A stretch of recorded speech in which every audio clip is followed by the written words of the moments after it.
that will ultimately be a benefit to the city and its residents. I encourage area business owners to join the chamber so they can continue to offer programs like tonight's forum. You can find membership information and a listing of chamber member businesses on the chamber's website, wbachamber.org. I'd also like to alert the viewers that our chamber is hosting a free community event on April 13th, that's Saturday, at the West Bend High School Fieldhouse. The All Around the Bend Business Showcase is a spectacular community event with over 70 local businesses and vendors showcasing their products, services, and employment opportunities. There will also be entertainment, a kids zone with free face painting, bouncy house, just for the kids, a craft area, delicious food, exciting raffles, and so much more. Everyone is welcome. Again, that is Saturday, April 13th, 10 o'clock to 3 p.m. in the West Bend High School Fieldhouse at 1305 East Decorah Road. It's free to attend. You don't need to register. Just show up. Everyone is welcome. If you'd like more information, please contact the Chamber office. For the past 27 years, the West Bend Area Chamber has taken a community leadership role by conducting this unbiased forum. It is intended to provide voters with an opportunity to meet the candidates and listen to their views, and to give the candidates the opportunity to answer questions of general interest to voters. Our objective is to send informed voters to the polls on Election Day, Tuesday, April 2nd. Tonight you will hear from candidates running for contested seats for County Board Supervisor, West Bend School Board, and the West Bend Common Council. The format of the forum will be as follows. Each candidate will be offered an opportunity to make a 2-minute opening statement. They will then be asked questions on topics of general voter interest. The candidates will have 2 minutes to respond, and the participants will respond in alternating order for each question. The forum will conclude with the candidates giving a 2-minute closing statement. Our goal is to provide a professional, courteous, and unbiased environment for the candidates to share their views with the voters of West Bend. We hope that you will respect the time constraints and yield the floor when directed to do so. Our first forum tonight is for the County Board Supervisors. I want to welcome 3 of the 4 candidates running for District 2 and District 5 Washington County Board of Supervisors. The District 2 candidates are incumbent Marietta Bailey, challenger Justice Madel, and District 5 candidate Marianne Shashuchek. Did I get close, Marianne? Thank you. I'll call you Marianne the rest of the night. And incumbent Linda Grurath is unable to attend due to a prior commitment. I will read a prepared comment from Linda after the opening remarks from the 3 candidates that are with us tonight. So we will go in this order for the first opening remarks. Marietta will be first, then Justice, then Marianne, and then I will read Linda's statement. So Marietta, the floor is yours. Thank you. Thank you, Kirk, Tony, and Debbie. My name is Marietta Bailey. I am the mother of 4 adult children and grandmother to 8. I have worked for the West Bend School District for 28 years and as a library technician at the high school for 23 years. I am the incumbent of District 2, which is Northwest Bend. It is not a requirement to work in the district, but I have lived in what we called Old Barton for 40 years. I ran 2 years ago because I love Washington County and wanted to see it stay conservative. As the incumbent, I am eager to continue working for the taxpayers to keep our county government fiscally responsible.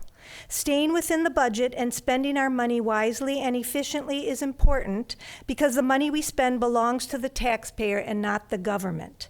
As part of the current county board, we believe in keeping taxes low and making the county government smaller and more efficient.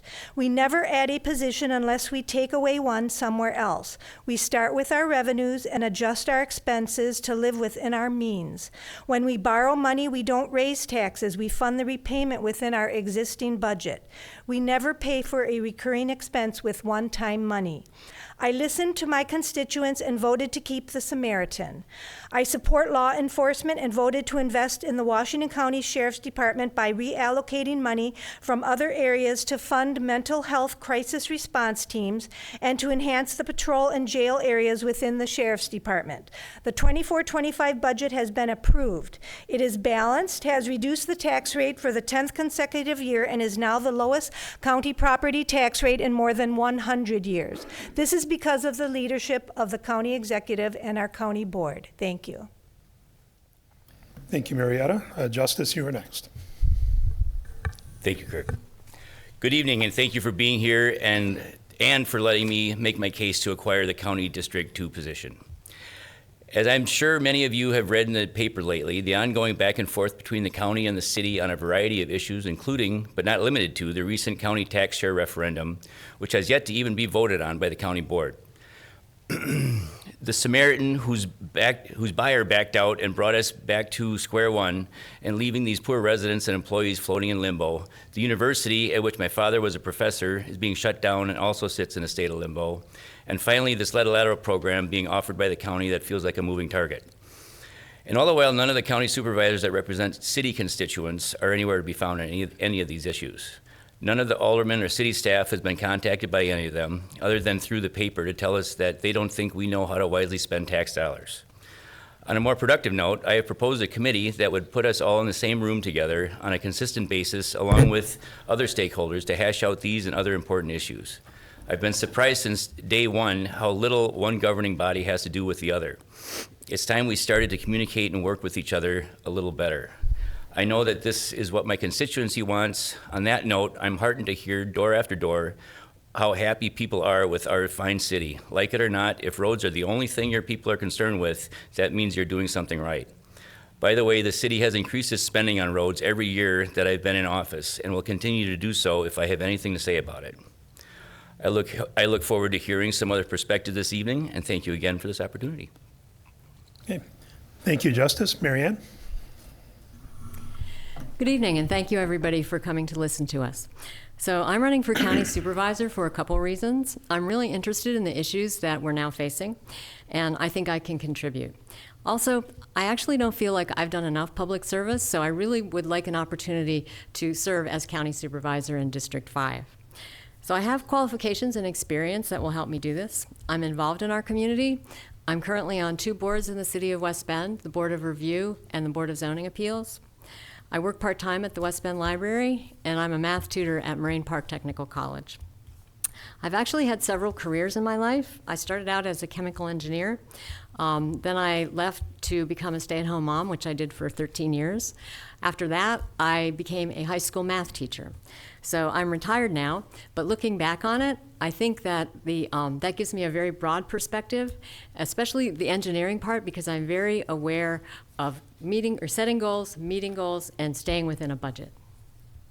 So family is important to me. I moved to Wisconsin about 4.5 years ago from Western New York State to be closer to my adult children, who both ended up here with their careers. So my daughter lives in Ozaukee County, my son lives in Rock County, but I chose Washington County because I really like it here. So there are a couple issues that are most compelling to me. One, like Justice, I think the communication and collaboration between county supervisors and the city of West Bend should be more and stronger, more frequent. I want to hear what everybody has to say. So 2, I think we really need to take an in-depth look at the mental health needs of the county. I've read some alarming statistics, and in addition to those statistics, the police departments are having to spend more and more time on mental health calls. So we want to make sure that the needs of our residents are being met, as well as having the police have time to do what they need to do. And last not least, but is a Samaritan. Okay. Okay. I guess we'll probably have a chance to get to that in a couple minutes. At this point, I will read Linda Gurath's statement. She's also a candidate for County Board District 5. She says, "Thank you for the invitation to participate in the Chamber Candidate Forum. I'm unfortunately unable to attend. However, I would like to tell the audience a little bit about myself. As a conservative, I'm proud of the county's record of prioritizing the needs of the county and living within its means. For example, the county budget process starts with projected revenues and then plans expenses to stay within the revenues, not the other way around. Too many governments start with their expenses and raise taxes to fund those expenses. My 4 years of service on the county board has included serving on the Human Services Committee, the Ozaukee Washington County Health Board, and the Monarch Library Board. I chaired the Samaritan Ad Hoc Committee where the sustainability of the only Washington County-owned skilled nursing facility was thoroughly evaluated. After many hours of research and after evaluating the data, I and several members of the Ad Hoc Committee felt the Samaritan would be self-sustaining for the long term. The Ad Hoc Committee's recommendation to the full county board was to renovate the existing building. When the full county board voted, I voted for the renovation and against the sale of the Samaritan. The county is in the process of sharing $3 million in sales tax revenue over the next 3 years with the city of West Bend for the purpose of replacing lead lateral lines. This will be a grant process that will enable homeowners to have the lead laterals from the street to their homes replaced, ensuring they will not be ingesting lead with their drinking water. These replacements will involve much-needed road work in the city as well, which the grant will help to fund. By offering this as a grant program to fund lead lateral replacements and the repair of impacted roads, we're ensuring that 100% of these sales tax dollars go to benefit the people of West Bend. I voted in support of this program. As you're aware, when you call 911 from a cell phone in West Bend, the call goes to the county dispatch, is forwarded to the city dispatch, and then the dispatch occurs. The City of Hartford and Village of Germantown are in the process of consolidating dispatch services to the county. Once these transitions are complete, the City of West Bend will be the only municipality. Okay, we'll cover that later. I am in favor of the county sharing services for leadership you can trust. I'm asking for your vote in the spring election on April 2nd. I tried to read as fast as I could. It's hard. Okay, we're going to go to, we have 4 questions for this group of candidates. Question number 1, we will start with Justice, then Marianne, then Marietta, and we'll rotate on each question. Question number 1, Justice, what qualities do you bring to the County Board of Supervisors that would benefit your district and the county? Thank you for the question. Good work ethic, I think, has been my main quality with being an alderman. Anybody that lives in my district can tell you they'll see me out on the street working on Barton Garden or putting up Christmas lights. I'm really hands-on. I also have the kind of energy, both mental and physical, to handle both the positions. I'm up here dealing with 2 different positions tonight, so that's been one of the questions that's come up. And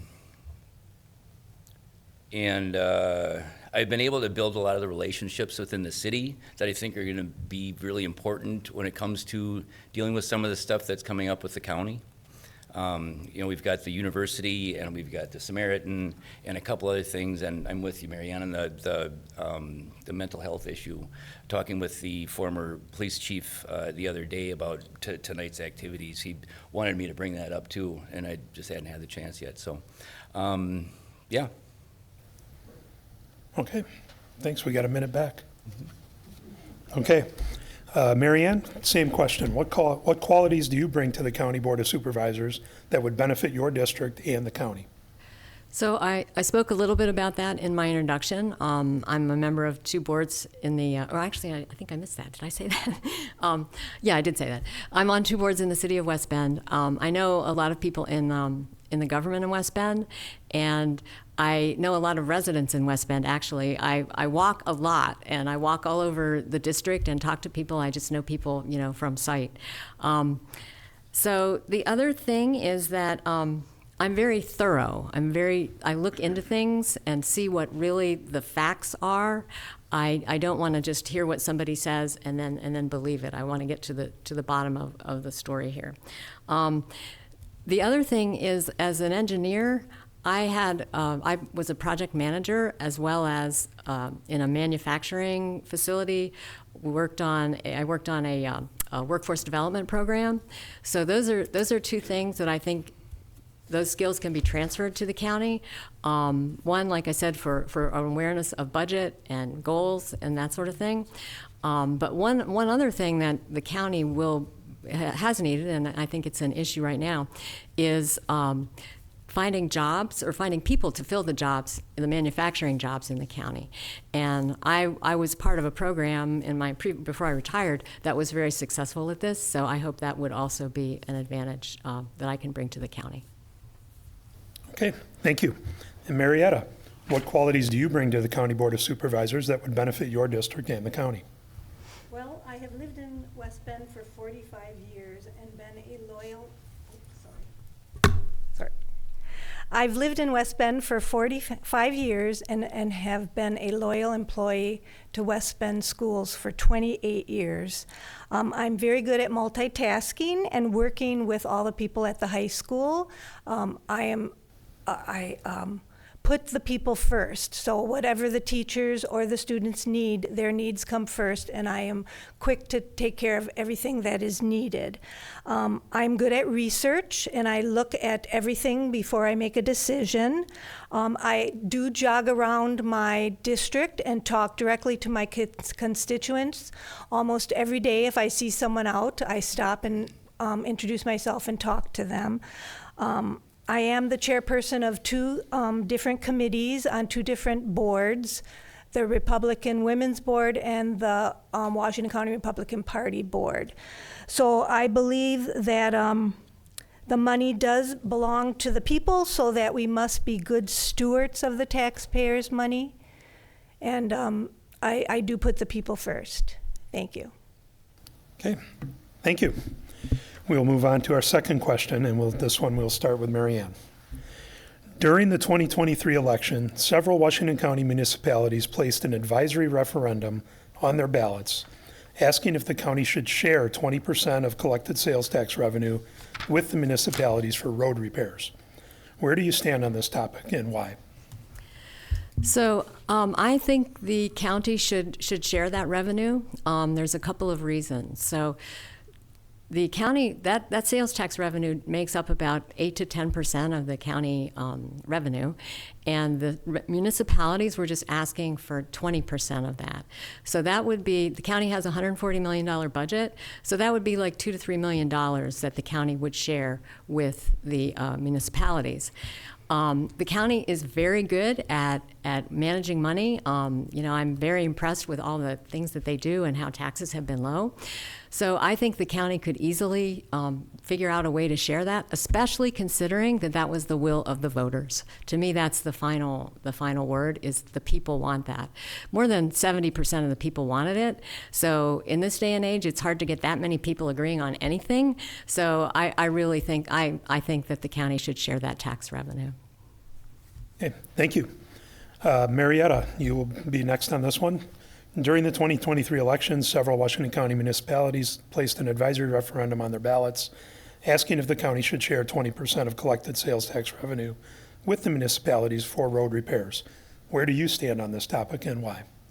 Well, the question on the ballot did not tell the whole story. We don't just keep this sales tax money, we use it. We share this revenue with the municipalities of Washington County by offsetting their expenses and providing services and goods. We help them with their radios, radio towers, communication systems, bridges, roads, parks, supporting the different EMS and fire departments. The county government is a partner with the municipalities. That is part of our job. We collect roughly $15 million from the sales tax. This extra tax revenue reduces the amount you pay in taxes. If we gave away 20% of the tax to all the municipalities, we would have to raise your county taxes because we already spend this revenue on the different municipalities. With the 24-25 budget, this extra tax revenue is being spent on the municipalities as shared services.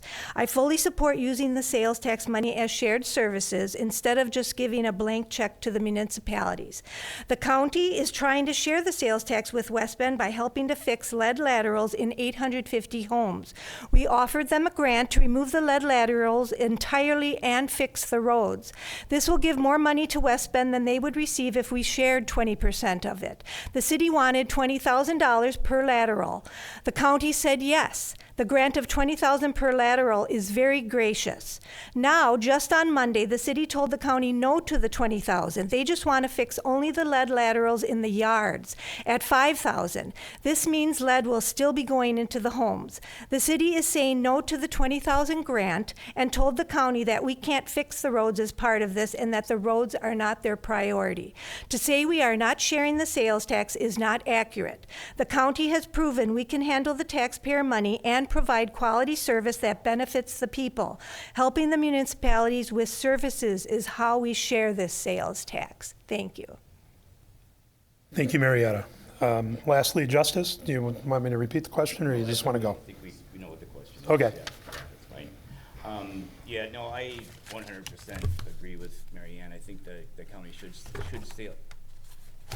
Thank you, sorry. I agree 100%. The county should share the sales tax. And to your point, Mary Ann, you said the 2 million, they actually, from 2020 to 2023, $3.5 million, it went up, and it continues to do that every year.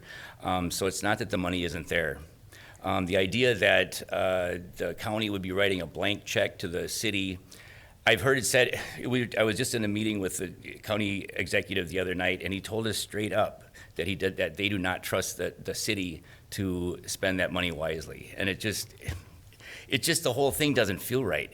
They feel like, I think the word squander's been used. It's very offensive. So absolutely, I support that.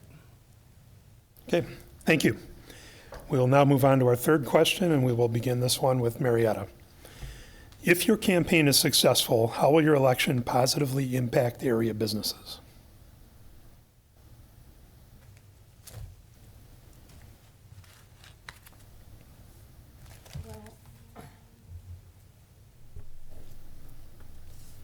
Washington County has shown that we are a conservative county. We have a balanced budget, and we lowered your taxes while increasing funding to the Sheriff's Department, all while continuing to provide quality service to the taxpayers and municipalities.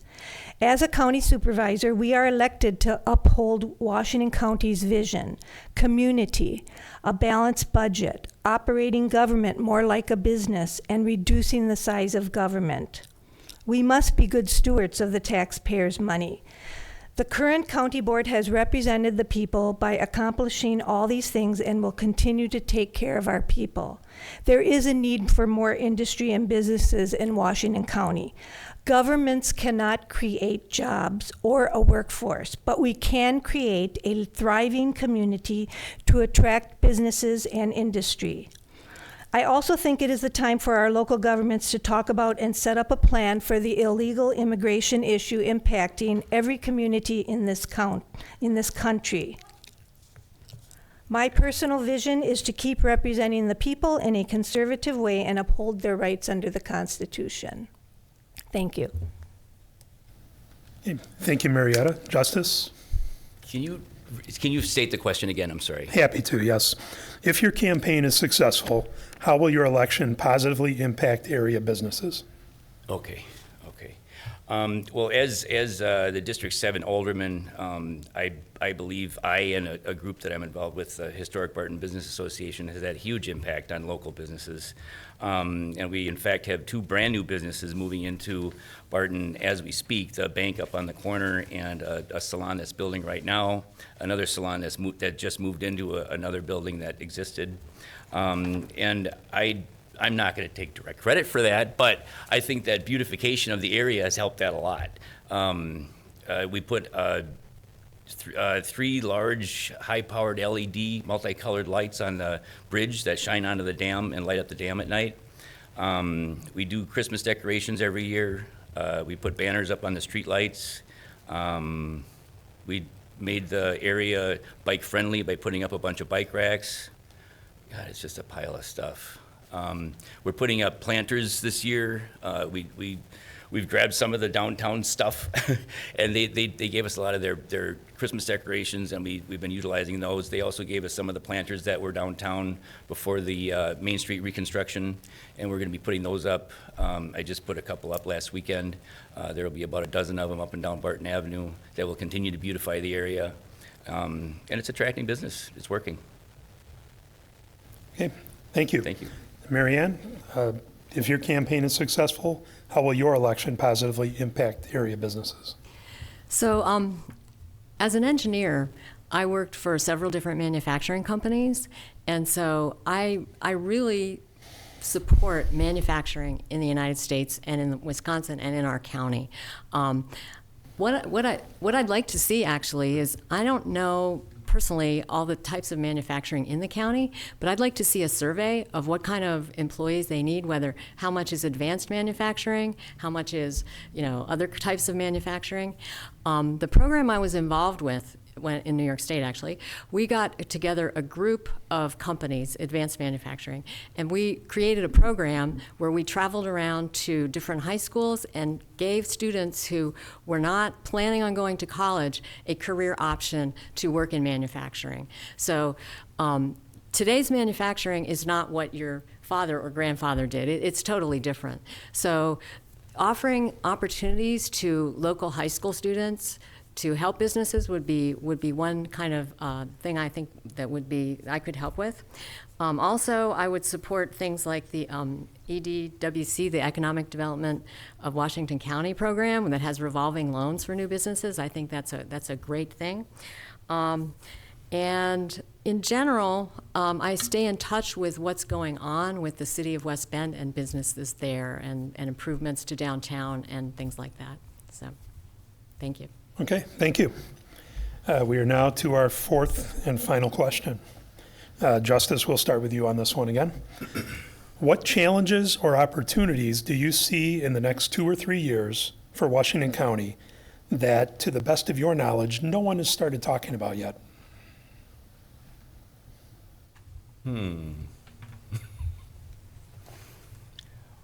Well, there's a whole upper part of the Milwaukee River in West Bend that needs more development. We just took down the Bermico, this is just what comes to mind first. We just took the Bermico building down a couple years ago, and it left open this huge swath of riverfront property. That would be one area. I'm not sure how much I'm worried about illegal immigration in Washington County, but it seems like we're going to start that conversation, so that might be an area. But I don't know. That's what I got. Okay, thank you. That's a tricky one. Yeah, it is a tricky one. Marianne, same question. What challenges or opportunities do you see in the next 2 or 3 years for Washington County that, to the best of your knowledge, no one has started talking about yet? So I'm going to refer to something that I mentioned in my introduction, and that is mental health issues. So last October in the Milwaukee Journal-Sentinel, there was an article about gun deaths in the state of Wisconsin. And much to my surprise, I read that 71% of the gun deaths in Wisconsin are due to suicides, and it's more prevalent in the rural counties because guns are more available. The statistic that shocked me a little bit was that the highest rate of increase of gun deaths in the state are in Washington, Ozaukee, and Waukesha counties.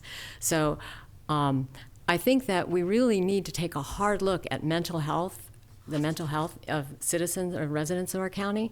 Recently, we've had some tragic instances of young people, with mental health emergencies and who committed suicide. It's a hard subject to talk about, but I think we need to get ahead of this and really determine how the different organizations to support mental health in the county work, and see how they interact and what they cover and what they don't, and what services are available, and also have make people aware of this problem and that there is help out there. So that, I think, is the biggest one that I can think of. Okay, thank you. Marietta, what challenges or opportunities do you see in the next 2 or 3 years for Washington County that, to the best of your knowledge, no one has started talking about yet? Well, I think it's the crime and coming from the illegal immigration that's happening in this country. And also the progressive movement where the law enforcement is the bad guy and the criminals are victims of society and not responsible for their actions or held accountable to their victims. And then some cities have actually cut their law enforcement departments. The county did put an anti-crime plan to the people with a vote, and it was voted down. So we did come up with an anti-crime plan B, where we funded our sheriff's department by eliminating positions and/or programs in different departments by reallocating accordingly. Other components were funded too in the budget. So we must continue to evaluate and assess our needs in our law enforcement agencies. Yes, mental health is an issue that's affecting every age group and has increased since COVID. We already do support people with mental health issues. We have that large building across from the courthouse. We are continuing to look at how we can further develop mental health and substance abuse programs. We did fund additional mental health crisis response teams in the Anti-Crime Plan B. The county does care about our citizens. We did donate in 2017 an acre of land to Family Promise for the homeless. They built a homeless shelter. And then in 2022, we sold them 30,000 square feet of more land to build an addition. So crime, homelessness, and I really am concerned about the illegal immigration. Thank you. Okay, thank you. That concludes the questions for this round. We will now proceed to closing remarks, and we will start with Mary Ann. You have 2 minutes. Okay, so I am ready and eager to serve as county supervisor in District 5 because I want to do my part in local government. The issues that I've talked about, mental health, and the Samaritan, I didn't get much of a chance to say about that, but I think we have an obligation to help those who can no longer support themselves. I think the county should do more to make that an issue, an entire county issue, rather than in West Bend. One thing I mentioned is that I'm very thorough, and I looked into the things that have been said about the lead lateral program. Two county officials and one other person who wrote an email and one document clearly said that the lead lateral program was ARPA funded and not sales tax funded. So that's an example of how I thoroughly look into things, because I wouldn't want to just repeat something that, I heard.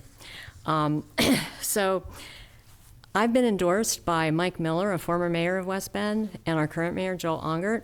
I appreciate their endorsements and the confidence they have in my ability to fulfill the role of county supervisor. So I would hope that you take into consideration my qualifications and experience and vote for me on April 2nd, because I would be honored to serve you as county supervisor in District 5. Thank you. Thank you, Mary Ann. Marietta? Yes, thank you. I am a fiscal conservative, not a spender. I am proud to be part of a board that has shown we can maintain and provide high-quality service without increasing the size of government and without raising taxes. I believe in a smaller, more efficient government, and I am against government overreach. The facts show that the city has raised our taxes and created bigger government. They do say no to certain shared services, which will save them money. My only elected office will be the county board, so I can focus on the people of Washington County with no conflicts of interest. I am a fiscally responsible America First candidate who has shown that I work for the taxpayers. With your vote, you are deciding if you want less taxes or more taxes, less spending or more spending, less government or more government. I would appreciate your vote to keep Washington County fiscally responsible and free. I am endorsed by County Executive Josh Shulman and Sheriff Martin Schulteis. Thank you. Okay. Thank you. And Justice? Again, I thank you for being here to get to know your choices for this coming April 2nd. You must admit they're better than your choices this coming November. Just kidding, just kidding. I respect and appreciate everyone that has gotten up on this stage tonight to discuss our individual perspectives on representing our constituencies. While I haven't heard anything tonight that convinces me that mine isn't the best choice, I do have faith that we all care and want the best for our community. As I said earlier, I'm all in on Barton. You can tell by the multiple addresses and business that I have on Barton Avenue. So you will see me out working in Barton Garden or hanging up Christmas decor. Either way, I can just be so much more effective from a position with the county. So please vote Justice Model on April 2nd, wherever you see my name on the ballot. But don't just vote for me, vote Justice for all. Hey, thank you very much. This concludes the first portion of our forum. I would like to thank the candidates and wish them well in the coming election. We'll now take a brief intermission while the candidates for West Bend School Board take their seats. Thank you.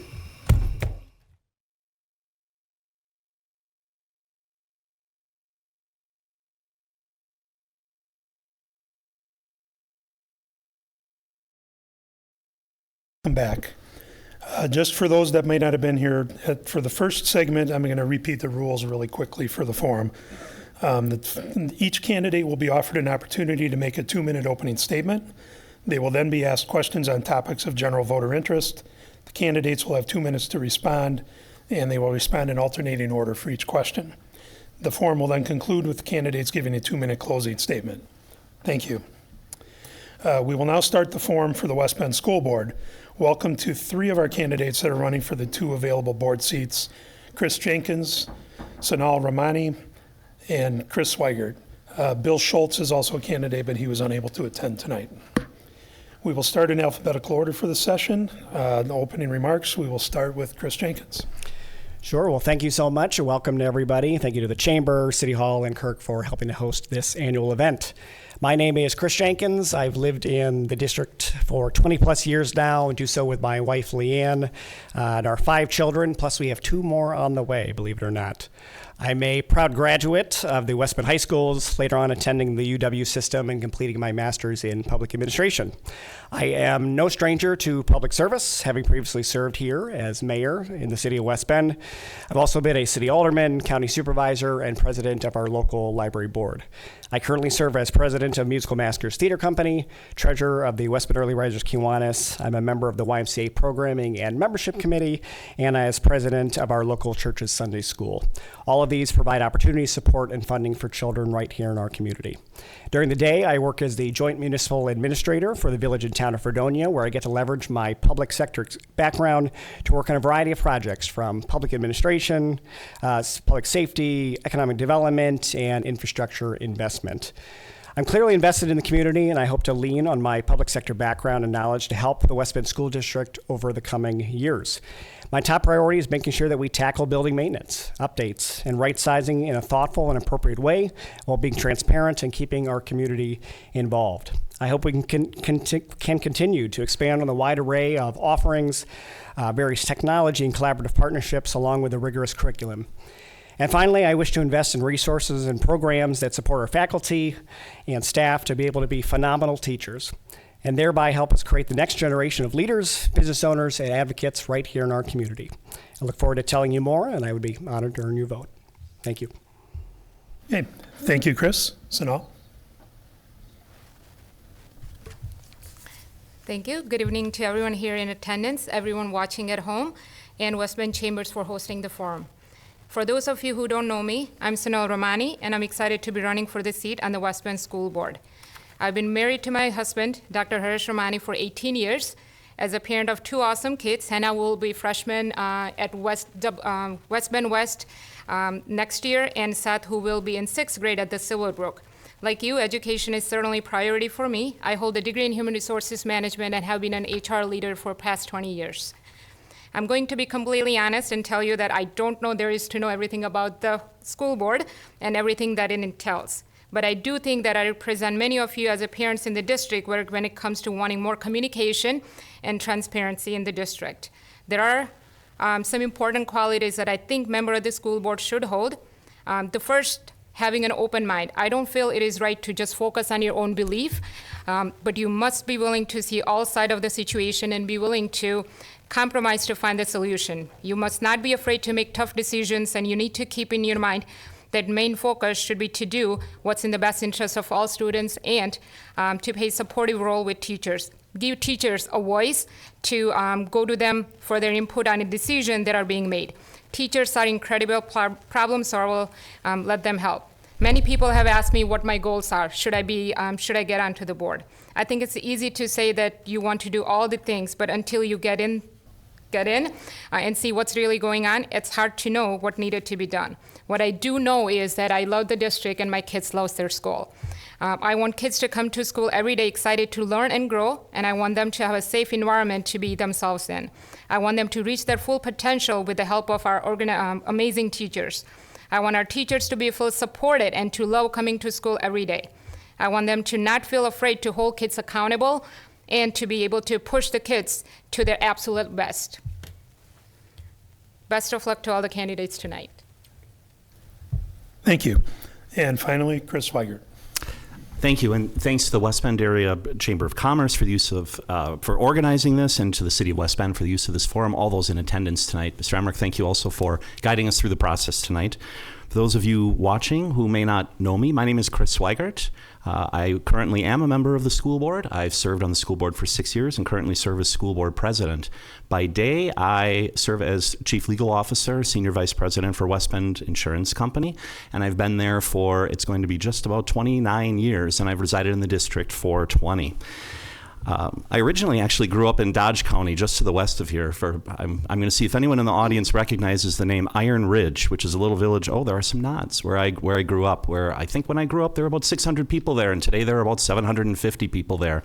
So I am a product of parochial grade school and public high school, and I received an outstanding education at both institutions.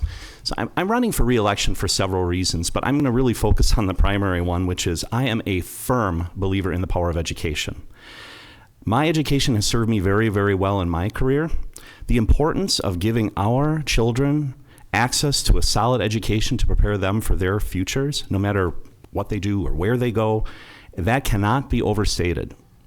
These individuals are the future parents who will raise their children, who will serve as role models for the next generation. The students of today are the individuals who are going to live and work alongside us as adults. They will be in charge of the companies and the governments of the future. And so the power of education cannot be overstated. I'm sure tonight we'll be talking about some of the challenges the district is facing. I'm just going to guess. We've not received the questions in advance, so I look forward to talking about those. But what I will say is this: we are fiscally strong as a district.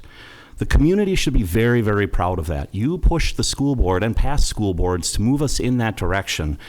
We've paid down our debt. Our local tax levy has decreased for the past 2 years because of that. So I look forward to talking about these issues. Thank you very much, and I look forward to the questions. Okay, thank you. We will start with question number 1, and we will start with Sanal. Recently, the school district held 3 community conversation sessions to receive feedback regarding the district's future long-range facilities planning. Please share your thoughts on the current state of the district's facilities. Definitely there is a lot of That's okay. So definitely there is a lot of maintenance that needs to be done. With the declining numbers in the students, there is still a lot of maintenance that our school district does need. As far as, sorry, I lost the thought.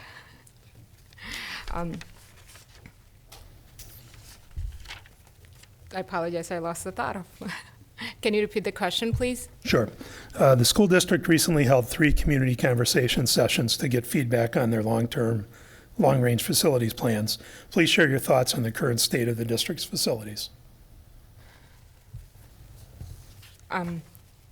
So again, there is a lot of more work needs to be done. We want all the kids and the students to feel safe. Right now, we cannot speak. Like I said, there is a lot of work needs to be done with but we want to make sure that all the curriculum and with the shortage of teachers and the shortage of bus drivers and stuff, that if there are, we do move forward with some of the combining some of the schools and elementaries and stuff like that. We want to make sure that curriculum does support that. Thank you. Okay, thank you. Same question, we'll go to Chris Weigert. I'll repeat it if you like. Please, go ahead. Okay. Recently, the school district held 3 community conversation sessions to receive feedback regarding the district's future long-range facilities plans. Please share your thoughts on the current state of the district's facilities. So I was pleased to be a part of several of those conversations, and I first want to also just reiterate my thanks to those community members who took the time to actually come to the sessions to participate. I really appreciated being a part of those because we heard a lot of thoughts around it and different perspectives. But I think there are several themes that I can reiterate. Our facilities are in various stages. Some are new, some are older, but there are some that absolutely positively need help. One example, I think, is Jackson Elementary. That is a facility that has needed some help for some time. What I appreciate about the process that we went through is that it looked at various different slices of the state of our facilities, including things like safety, ADA accessibility.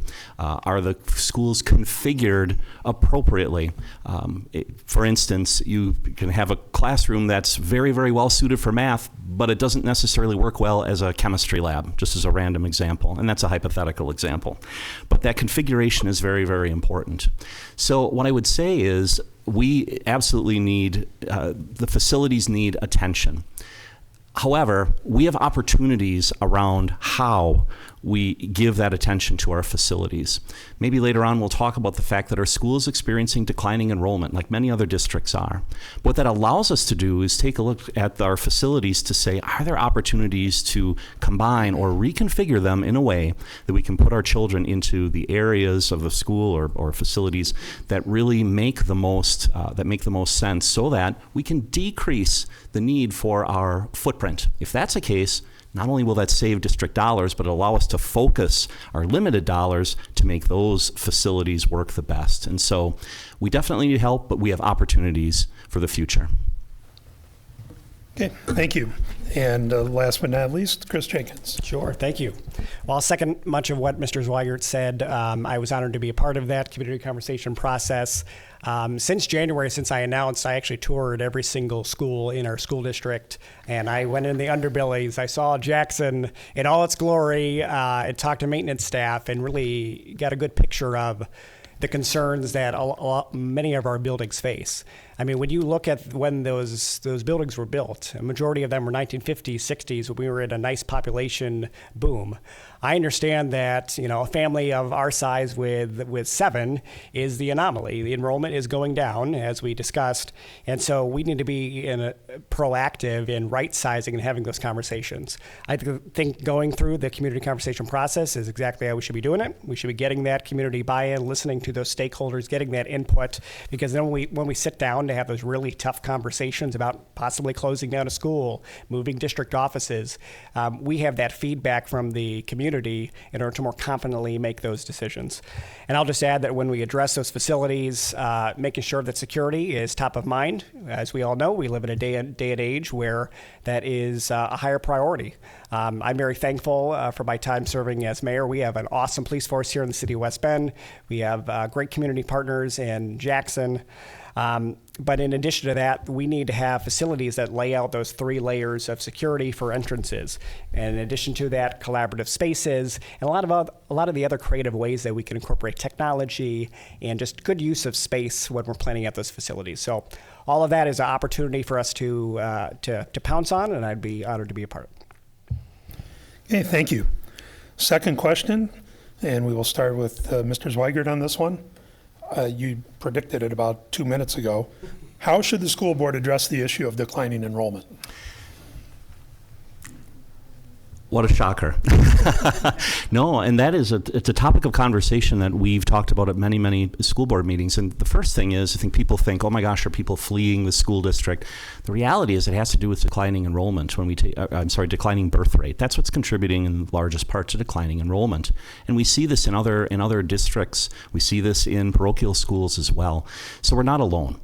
So when we talk about addressing declining enrollment, I think there are 2 things. First of all, we need to make sure that we are fiscal stewards to the community. So we need to make sure that our budget is right-sized. And so when we have declining enrollment, we need to make sure that our budget follows. Where this becomes a challenge is because we also want to be sure, though, that we do our absolute best to preserve access to good educational curriculum, the calculus and the advanced courses, as well as extracurriculars. And that's sometimes tough because when you have fewer students, you receive lower state aid. When that happens, it's tougher to meet the budget. So what we need to do is we need to right size. Now the good news is we've had practice at this because it has been declining for a while. And so we were talking, in fact, at the last school board meeting about the idea that as we right size our budget, we're often able to do so, for instance, through attrition, so we don't need to lay off. So we want to be very, very mindful to that. The other part that I mentioned is it actually is an opportunity opportunity for us as we examine what are we going to do with our facilities. How can we use those most efficiently? Because by using those facilities more efficiently, perhaps by reducing our footprint, that also alleviates budgetary strain. So we need to balance budget. We need to balance access to educational curriculum, quality of education, extracurriculars, but we need to do so in a fiscal way, in a conservative, prudent fiscal way. And like I said, our board has had practice doing that, and we will continue to do that. Thank you. Thank you. Next on that question, Chris Jenkins. Sure thing. Well, might be a little bit of rehashing, but we all know declining enrollment is happening. I think of my graduating class and many of my friends and classmates that I still keep in touch with. They are either not having kids, or the amount of kids that they're having are one or two, either due to personal decisions or economic constraints. So I understand when we look at this issue, our family is the anomaly here, but hopefully I'm helping with enrollment a little bit. Regardless, as was said, this provides a unique opportunity for us when we're right-sizing our square footage.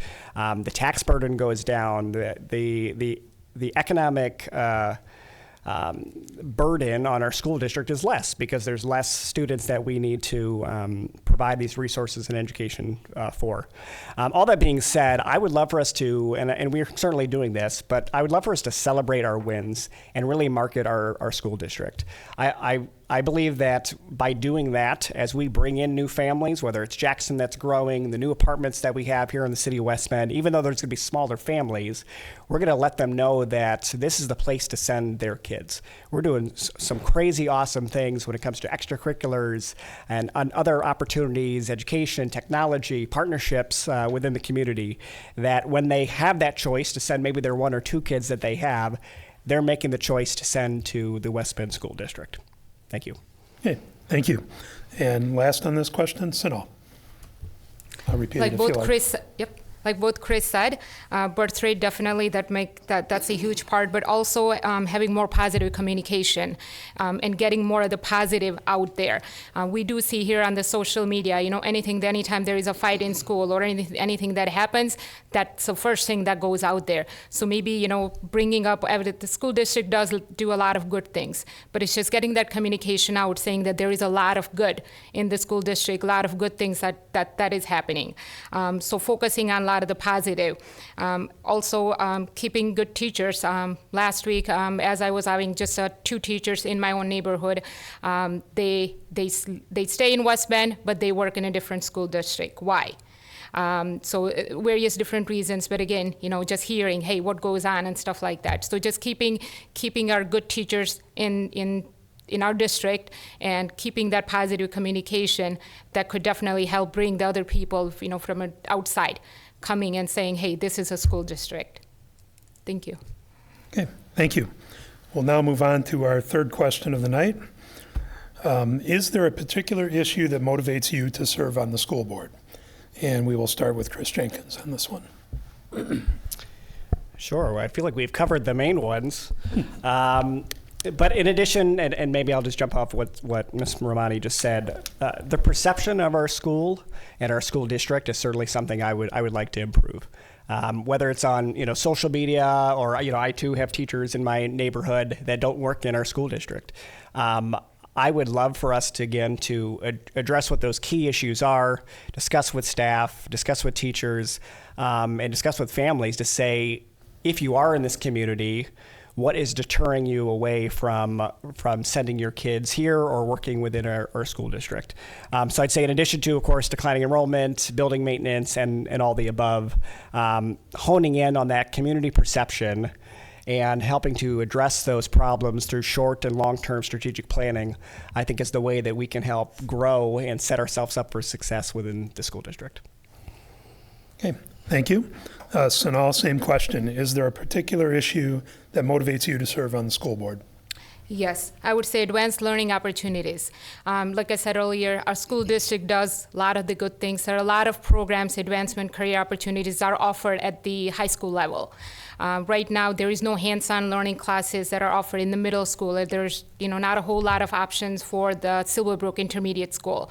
When these programs are offered in high school, kids are already distracted with a lot of other things, cell phones. They have their own cars, and they're on their own. So that's probably too late in the game to start some of that program. So it needs to start from maybe intermediate, some of the exposure to that, and then in the middle school, it should start in the middle school and then continue on into the high school. Keep them focused, keep them busy enough so their mind doesn't wander around in different things. Thank you. Okay, thank you. And last on this topic, Chris Weigert. Is there a particular issue motivating you to run for the school board? It's hard to pick just one, and I really would echo the comments here that my fellow candidates have discussed. Maybe I'll just take a little bit of a different spin on it, because when we look at the issues that are facing the school board today, we talked about declining enrollment, we've talked about facility needs. My fellow candidates have talked about the importance of effectively attracting and retaining talent, human resource issues, teachers, staff. Just make sure. When we look at the commonality around all of that, what I've realized is, and I think Chris had mentioned this before, it has to do more so with, we've got to be much more comfortable as a community and a board with long-range planning. Too often, I think, as a board and as a community, we're focused on the issue that is right in front of us this particular moment. We have got to become more comfortable with long-term planning. And we're doing that right now with facilities planning. We're doing that right now when we think about declining enrollment. But I think that is an important discipline that we need to bring to the district and to our community, because it helps bring certainty. When you have a long-range plan, your community knows where you're going. When you have a long-range plan, you're able to attract teachers and other future employees who are coming to the district, or dare I say, future residents who are thinking about moving here and putting their kids in our school system. And so we've got to become more comfortable with the concept of looking farther ahead rather than just what's in front of us. And like I said, I think our school board has definitely been moving in that direction. We need to make sure the community is comfortable with that. Thank you. Okay, thank you. Question number 4. How does a school board balance the need to provide a quality education with the need to respond to the local taxpayer burden? And we will start with Sanal for this one. I'm not sure about all of you, but I do know that this year our taxes went down, some by a couple hundred to a couple thousands, but yes, taxes went down this year. So again, that plays a big role as far as the education, the school district, because that tax money goes into the school, and that provides schools the opportunity to use that fund to offer some of the programs, some of the building maintenance, does offer that opportunity. When the taxes goes down, that school doesn't have the funds to do what needs to be done. Thank you. Thank you. Next, Chris Weigert, same question. And this is a constant issue and an important issue. When you try to balance quality education and local tax burden, I think we have to start with almost like a bullseye from the inside out. We start with what is the most critical? What are the basic elements that absolutely we need? Maybe it's by law or maybe it's by common sense to educate our children. And then as we go out farther into the various rings, the way we balance it the best is we listen to our community. So when we talk about extra options for things like advanced placement classes, very, very important. Do they cost money for the taxpayer? Yes, they do. But are they worth it? Things like access to early college credit that actually saves our students money and time. That's something that adds value. And sometimes sports and things like they're tough to quantify from a value perspective. But those types of extracurricular opportunities also give our students opportunities to learn about teamwork and leadership. And so it's hard to put them into a spreadsheet. The way that we balance that is by listening to our community and understanding what is the most important, what is adding value in our community, and that helps us to narrow it down. It is never a perfect science, but listening to the community is so critical as it relates to picking what educational opportunities and extracurriculars do we make available for our students. Okay, thank you. And last on this question, Chris Jenkins. I'll repeat if you like. I got it. Okay, thank you. In addition to what Mr. Zweigert said, obviously you have to keep the community and the public engaged throughout our entire process, which is why I enjoy the community conversations so much that we've been having recently.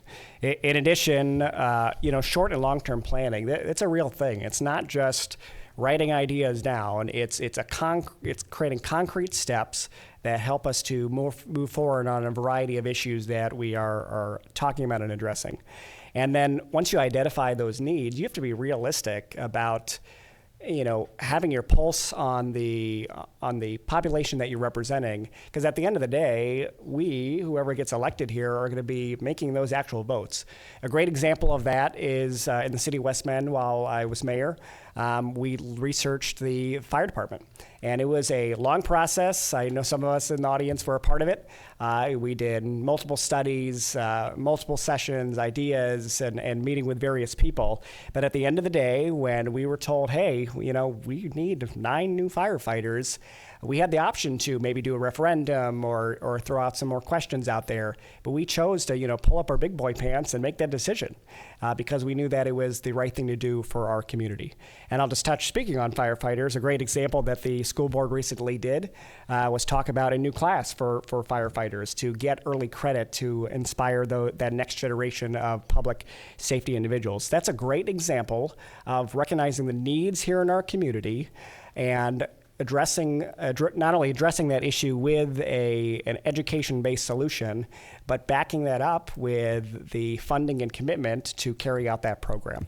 That is what I'm all about, and I would be honored to continue that on the board. Thank you. Thank you. Question number 5, and we'll start with Chris Zweigert on this one. Describe your understanding of the school board and administration's current thinking on preparing high school students for four-year college, technical college, and workforce training. So the mission of our school district is to prepare all students for college readiness and career success. And as we know, well, when I say as we know, when I was at Horicon High School back in the 1980s, you went to school and really it was more so for college readiness. The idea of earning credits, even college credits, that wasn't really something back then that was a thing, nor was the idea of going down credits earned on the tech ed path. A lot has changed between then and now, and I think we're really, really proud of it. There are many, many offerings that the district has. Your original question was, what's our thinking? Our thinking is we need to support a wide variety of educational paths and many paths for career readiness. So we look at offerings like early college, start college now, advanced placement courses, earning college credit. I had touched on this before.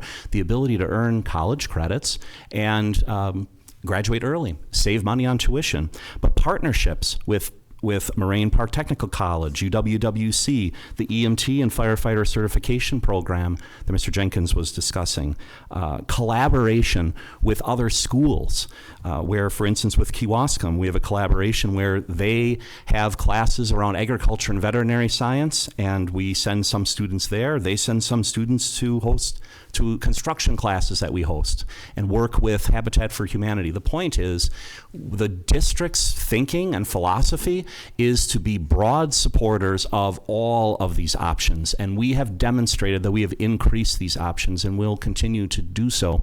I know one thing that Ms.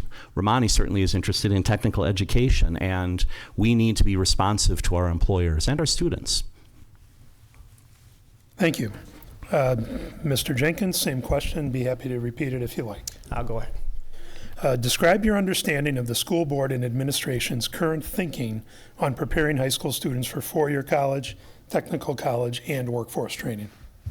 Thank you. Well, their current opinion or belief is certainly to prepare all of our students to graduate and be ready for whatever that next step is in their life. I have the latest report card sitting here in front of me, and just things of note is we pretty much excel or go above and beyond in every category that we have, and that includes college readiness, graduation rate of 94%. These are all scores that we should be really proud of, because that just is a testimony of how wonderful our school district is. In addition to that, as was touched on, AP courses, college readiness, tech school, apprenticeships, and partnerships with other community businesses and resources. Providing all of that allows for all of our students who come with a variety of backgrounds, needs, to be able to be successful moving forward. And I'll touch on that we, as a public school, we need to recognize that we serve an underserved portion of our community. We opt in and we accept everybody. A great example of that is my youngest daughter, Acadia. She has a disability, and she will be, obviously needs some assistance throughout her entire school career, all the way through graduation. I am hopeful that the school district is going to be prepared not only for her, mental needs and educational needs, but for her physical needs as well, which means that she's going to need maybe unique equipment, maybe unique resources, different support staff that are going to be able to be a part of her educational journey. So that's just one example of our school district just needs to be prepared for all of those options, because at the end of the day, that 94% that I referred to, we want that to be 100%. We want every child who is going through our school district to not only graduate from high school, but then be ready for that next step, whatever that step might be. Thank you. Okay, thank you. And finally, Sunal, describe your understanding of the school board and the administration's current thinking on preparing high school students for four-year college, technical college, and workforce training. So there are many different options that school district does offer. A big part of my career has been in recruiting, onboarding, training, retaining high school graduates. I do work closely with the youth apprenticeship program, so I actually started youth apprenticeship program at Metalcraft back in 2017. Since then, I've had many students. Currently, I have about 8 to 10 students working, not just the West Bend, obviously different school district too. And it does offer schools some of the hands-on training. It gets junior and senior in high school off to a good start with their career. Even if they don't stay at Metalcraft, they know what to expect, out of their career. A lot of the student comes in and they have no idea what to do. But these kind of program offers them the opportunity to learn before they graduate the high school. Is this the career I want? Is this what I want to do in the future? Also, there is MPTC, so more collaboration with businesses and other schools also. MPT, so a lot of these students, while they're working, they're still in high school, but they're taking a college credit courses. So that definitely helps too. So definitely school district does offer a lot of the options, and I personally have been involved with a lot of the MPTC students from the high school going into the MPTC and working around their schools. So they have been very flexible as far as student schedule. Students do get early release to go for the interviews and for the job shadow and stuff like that. So definitely that one I can definitely positively speak and talk about. Thank you. Okay, thank you. Moving on to question number 6, and we'll start with Mr. Jenkins on this one. What do you see as the role of the school district relative to the economic growth and vitality of the greater West Bend area? And what specific efforts will you make to achieve that role if elected? Well, that's a great question. Our role is really just to prepare the next generation, and I don't mean to keep it as vague as that, but that's truly the school district's role, is to make sure that we are preparing that next group of residents to be business owners, community leaders, stakeholders here in our community. The way that we do that is by providing all of those resources, classes, collaboration efforts to them, so that way as they're going through their educational journey, they get experience and they touch on all of those different options that they have. And what's amazing, I'll give an example with one of my children. So for those who don't know, I have an arts and theater background myself, and so far my boys have been pretty hard-headed with sports and math and science. And so while that has been a unique struggle to me as a parent, he is able to get supported by all of the unique staff and opportunities that they have. They did a robotics class or extracurricular at Silverbrook that my son was able to participate in. And so just little things like that is helping to gauge their interest and as I believe Sunal had touched on, be able to spark that interest in those in those talents and experiences that they maybe didn't know that they had. And they can build upon that throughout their educational journey. And again, after they graduate, they'll be those next, the next owners of Metalcraft or whatever that business or exciting opportunity might be. Thank you. Okay, thank you. Next, Sanal, what do you see as the role of the school district relative to the economic growth and vitality of the greater West Bend area, and what specific efforts will you make to achieve that role if elected? These young students are the future of our community. So definitely making investment in our learners, in our students. Like I said, they are the future. Preparing for the next generation, like Chris said. Bringing more families, welcoming more new families into the school district. And a positive communication, like I said, who would want to move into the community and a district when, the school district. So anytime a new family comes into the district, first thing they're going to see, okay, are the school, any families with the young kids, okay, how are the school districts? That's the first thing they're going to look at it, right? Majority of them, hey, how is the school district? So keeping that positive and making sure, like I said, the opportunities are available to not just the students, but all the community members and options available for them. Thank you. Okay, thank you. And lastly, Chris Weigert, what do you see as the role of the school district relative to the economic growth and vitality of the greater West Bend area? And what specific efforts will you make to achieve that role if elected? So I think the school district has a very key role in promoting economic growth and development in the West Bend community.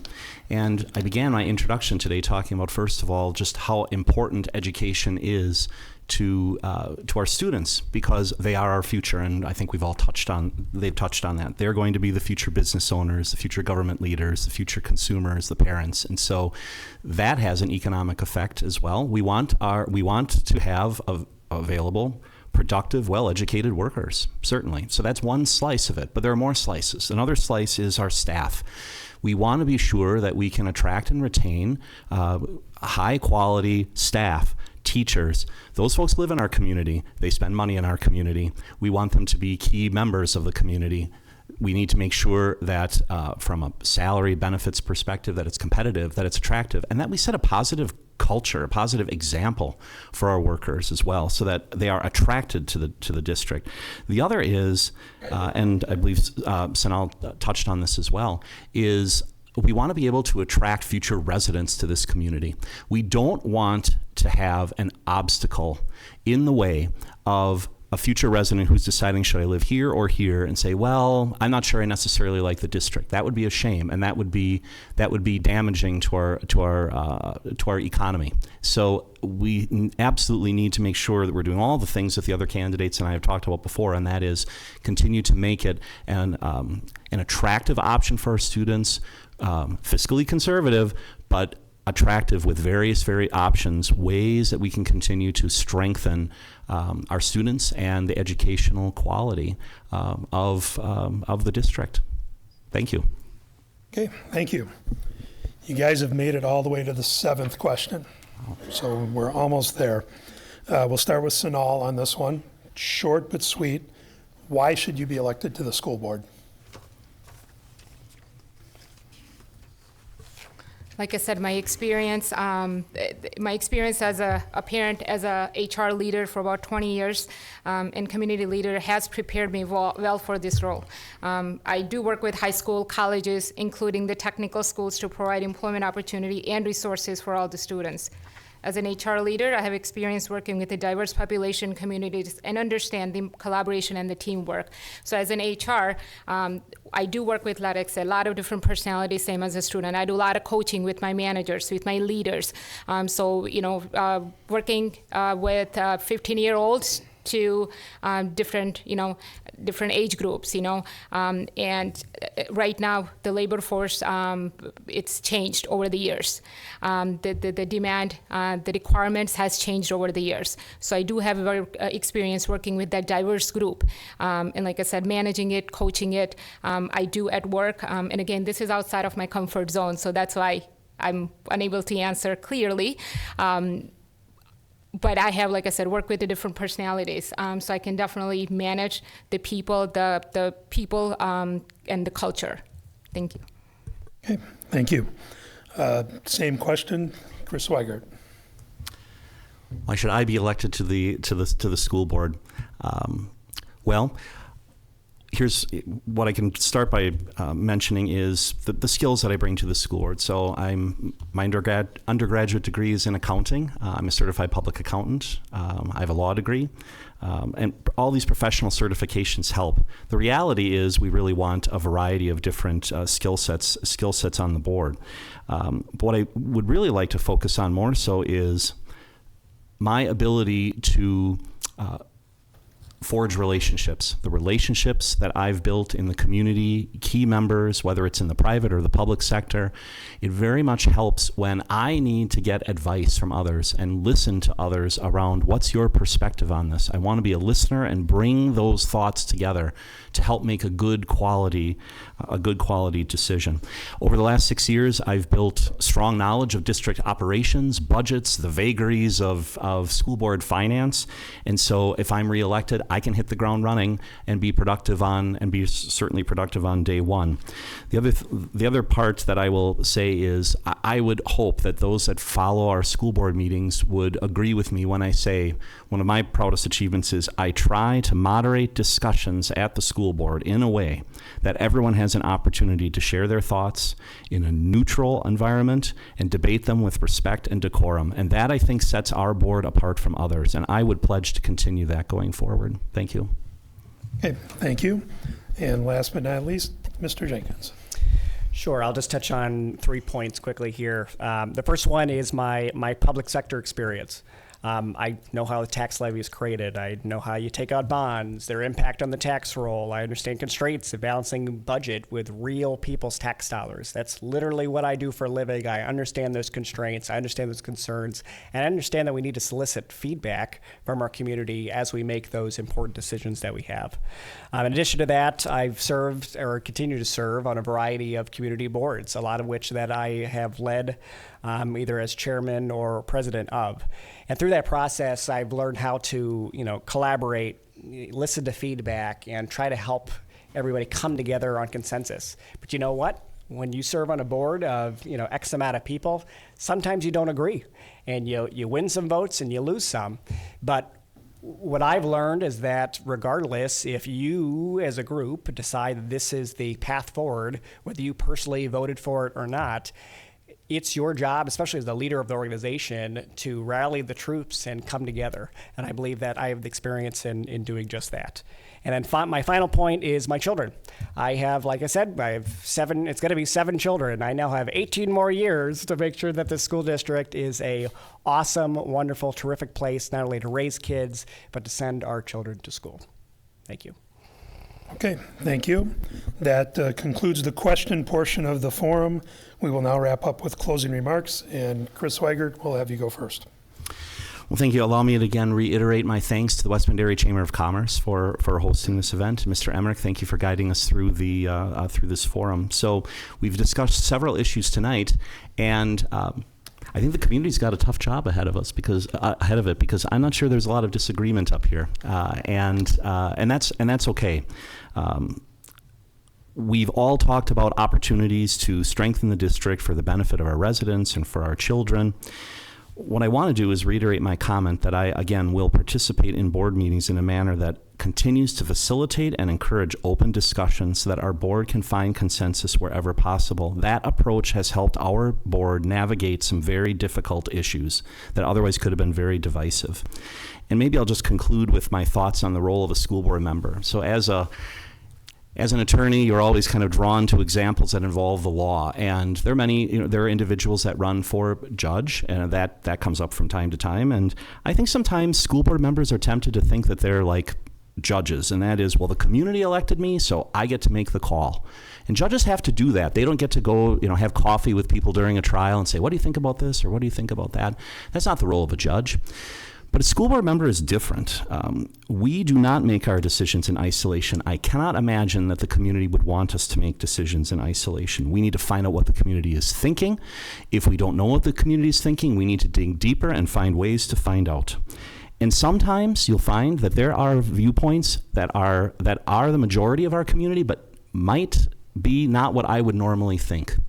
And what I continue to pledge is that I will represent this community, and I will find out what the community is thinking. That is a duty, a role, and a responsibility of a board member, and I pledge to continue to serve in that fashion. Thank you again for the opportunity to attend. Okay. Thank you. Mr. Jenkins. Thank you, and I'll echo the thank yous from before. Thank you to the Chamber, thank you to City Hall, and thank you to Kirk for hosting tonight. I appreciate the opportunity to get to speak with all of you. As you heard tonight, we face a variety of challenges that can be turned into opportunities. Between facilities and building security, curriculum, crafting policy, and both student and staff retention. Our role as a board is to develop policy, provide oversight, and set strategic goals for our district. And then, of course, we rely on a stellar superintendent, awesome staff to help us execute those goals. With my background experience, I really hope to be part of the solution. My style has been the same throughout my time in public service. I listen to all stakeholders, I look at the big picture of the decisions that we make or recommend, and then create clear policy decisions that help our organizations move forward. That is what I've accomplished in my nonprofit work. That has been my style in appointed or elected office, and that is how I assist in governing as an administrator. I'm a proven leader, a graduate, and a parent. And I would be honored to earn your vote on or before April 2nd. Thank you. Okay. Thank you. And finally, Ms. Romani. Again, I'm going to echo the thank you. Thank you, everyone here, and also West Bend Chambers for hosting the forum. My background and experience are a valuable part of who I am. Everyone benefits from a collection of individuals with a variety of background, culture, and experiences. Students can see themselves in their leaders. Having culturally diverse peer isn't the only way students can benefit from the diversity on the campus. They also see the chance to see that experience from various leadership style, from staff, administrator, and community members. Diverse setting prepares students to become good citizens and better prepares them for the new workforce. While anyone with the right motivation can make a positive impact through the service on the school board, some talent, background, and experience bring the spark to the work and inspires others in the unique way. What I have learned throughout my professional and personal experience as a member of the school board, I would have an opportunity to share that experience to benefit our community and make a meaningful difference. I grew up and we didn't have all the resources in a different school district where I grew up. We did not have all those resources. So I want students to see that all the resources they have available, use the resources and build your career. We need to make them help understand what they have and use those. If elected, I will use my personal and professional experience to benefit the district and the community. I'll ask in-depth questions about policies and the programs so that we as a community understand the value that will bring to the classroom. I'll encourage the proposal of a new initiative to improve the education of our children. I'll listen and reflect the concerns of our community and work with the fellow board members to improve our schools. I value the public education. I believe that strong public schools are a foundation of our community and makes our country land of opportunity. I ask for your vote on April 2nd, and thank you for the time you have given me this evening. Thank you. Okay, thank you very much. This concludes the second portion of our forum tonight. I would really like to thank the candidates for joining us here tonight and wish them well in the coming election. At this point, we'll take a brief intermission while the candidates for the West Bend Common Council take their seats. Thank you.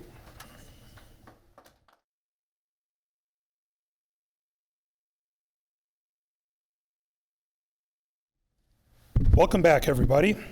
Before we start the last segment of our forum, I'll just go over the rules one more time for anybody who may not have been here for the first two segments. Each candidate will be offered an opportunity to make a 2-minute opening statement. They will then be asked questions on topics of general voter interest. The candidates will have 2 minutes to respond.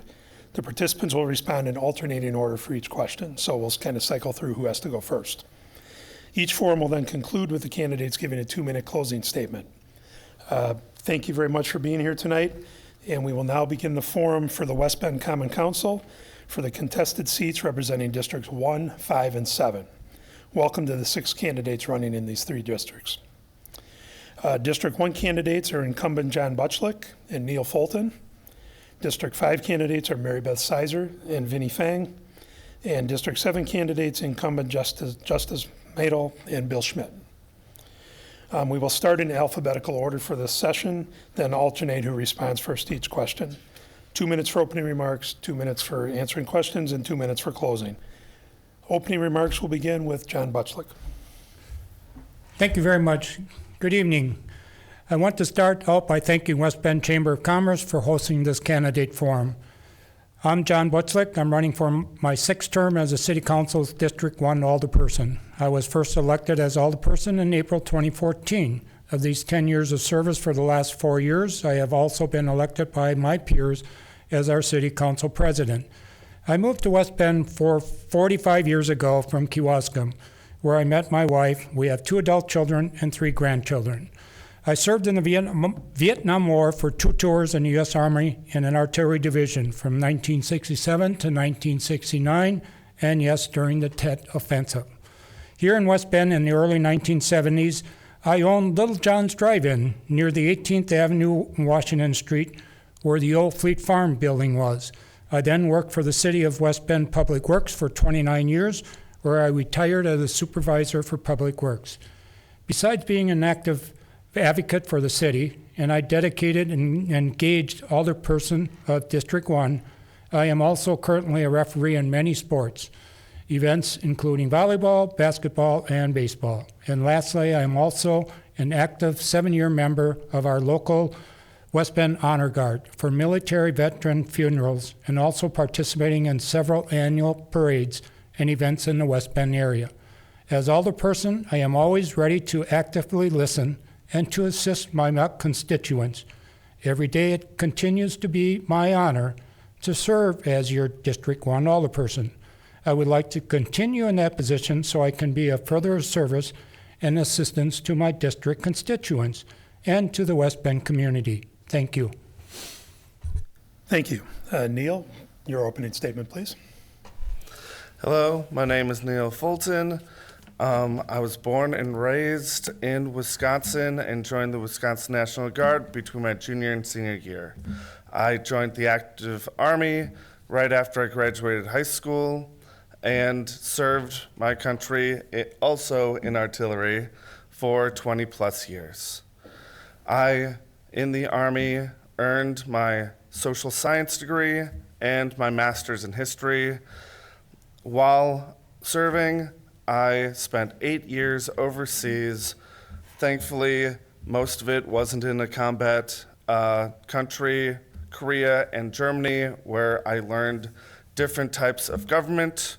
When I was in the United States, I learned about conservative and liberal governments in the small town in Washington State, Oklahoma, and in Texas. Everywhere that I've gone, I've been active in the local government, registering thousands of soldiers to vote and informing them of their political options. I currently am a history teacher in Dodgeland High School, where I teach students how to be better citizens and hopefully better voters when they come of age. Thank you. Okay. Thank you. Next will be Justice. Hi, good evening, and thank you for coming out to meet the candidates. As many of you know, I've been alderman for Barton for the past 6 years. Frankly, it's been one of the greatest honors of my lifetime to serve this historic neighborhood in the 23rd largest city of the great state of Wisconsin. In considering this open statement, it occurs to me that I really can't lose. I will continue to serve my district just as I did before my original election. I started out about 10 years ago as a member of the historic Barton Business Association, organizing events, putting up banners, installing Christmas decorations, offering marketing opportunities to local businesses, and bringing the community together whenever possible. Remember, this is before I even thought about running for an elected position. Since elected, and as president of the HBVA, I've helped to rename the Barton Bluff and had it dedicated to our brave firefighters and their families, installed 9 bike racks, put up Christmas decorations every year, sponsored and organized dozens of events, gotten the lines repainted on Barton Avenue, established the Barton Garden, installed high-powered, multicolored LED lights that light up Barton Dam, and much, much more that I don't have time to get into. Not to mention all that has happened in the rest of the city on my watch.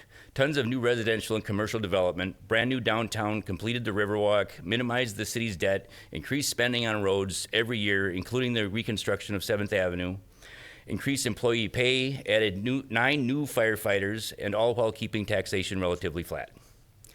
Barton knows full well that she has my full attention, and even if I don't get reelected, it's where I live, it's where I work, it's where I've invested my time, my money, my energy, and my passion. I believe the people of District 7 know who's the best person to represent them, but as a matter of process, I will ask for your vote on April 2nd. But don't just vote for me, vote for justice for all. Thank you.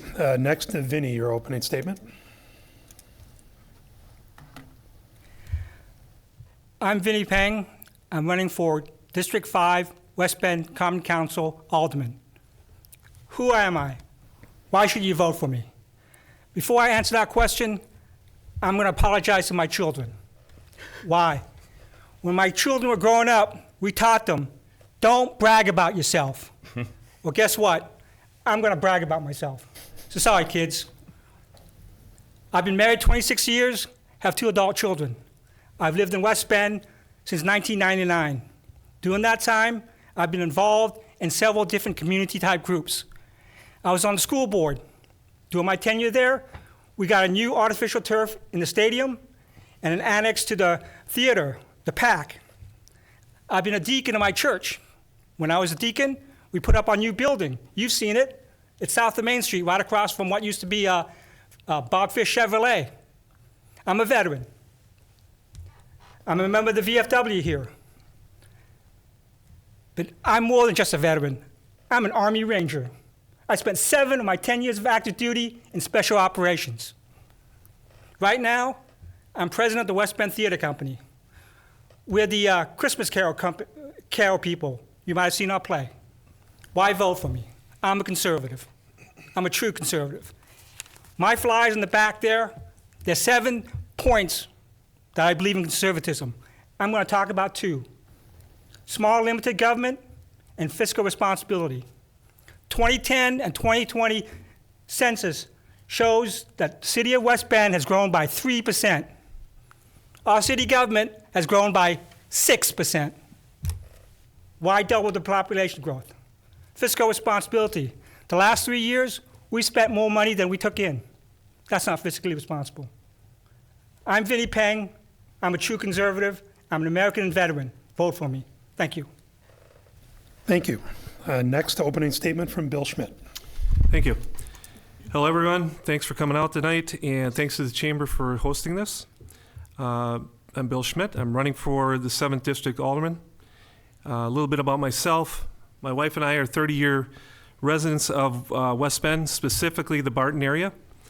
I've lived in Kewaskum in the surrounding area, so I've been in this area most of my life. I raised my family here. I've got wonderful daughters, adult daughters that have gone on to just terrific things, very successful. I've got a grandchild on the way, so we're very excited about that. This is our hometown, and we've always loved the West Bend community, and I've accepted the challenge to serve this community in the capacity of alderman, should I be elected. We're doing some wonderful things here in the city, but I also have some concerns, and I think we have some real big challenges that we're facing. And I'm sure we're going to get into more of that as the questions progress. But West Bend, in my opinion, has a small-town Midwest feel. And I will do everything in my part to try to maintain that and to keep it that way and to preserve that. I think that's valuable. I think that's a quality of life issue. I will also uphold your constitutional rights, constitutional freedoms. I think those, in the last several years, we've seen that not every politician is willing to do that. It is, I think, the funnest thing that I've done so far in the campaign is meet my constituents. I have covered a lot of houses, literally hundreds and hundreds of conversations with people, and it's been interesting to talk and to meet people, but more importantly, listen to what's going on out there. And I think I've got a pretty good pulse as to what's going on in the district and what people are thinking about. I'd be honored to represent the 7th District. Thank you, Bill. Okay, thanks. With last opening statement, Mary Beth.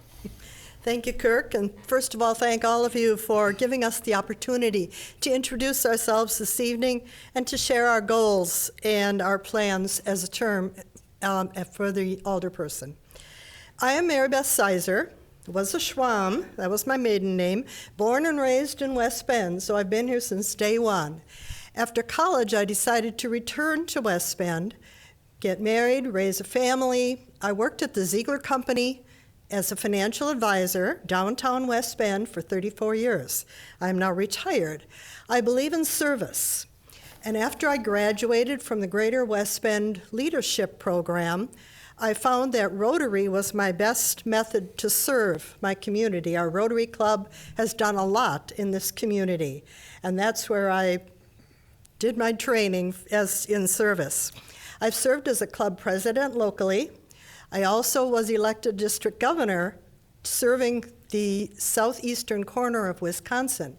And by the way, only the second district governor from the city of Wisconsin. The first was in 1940, D.J. Kenney, so it was time to represent West Bend.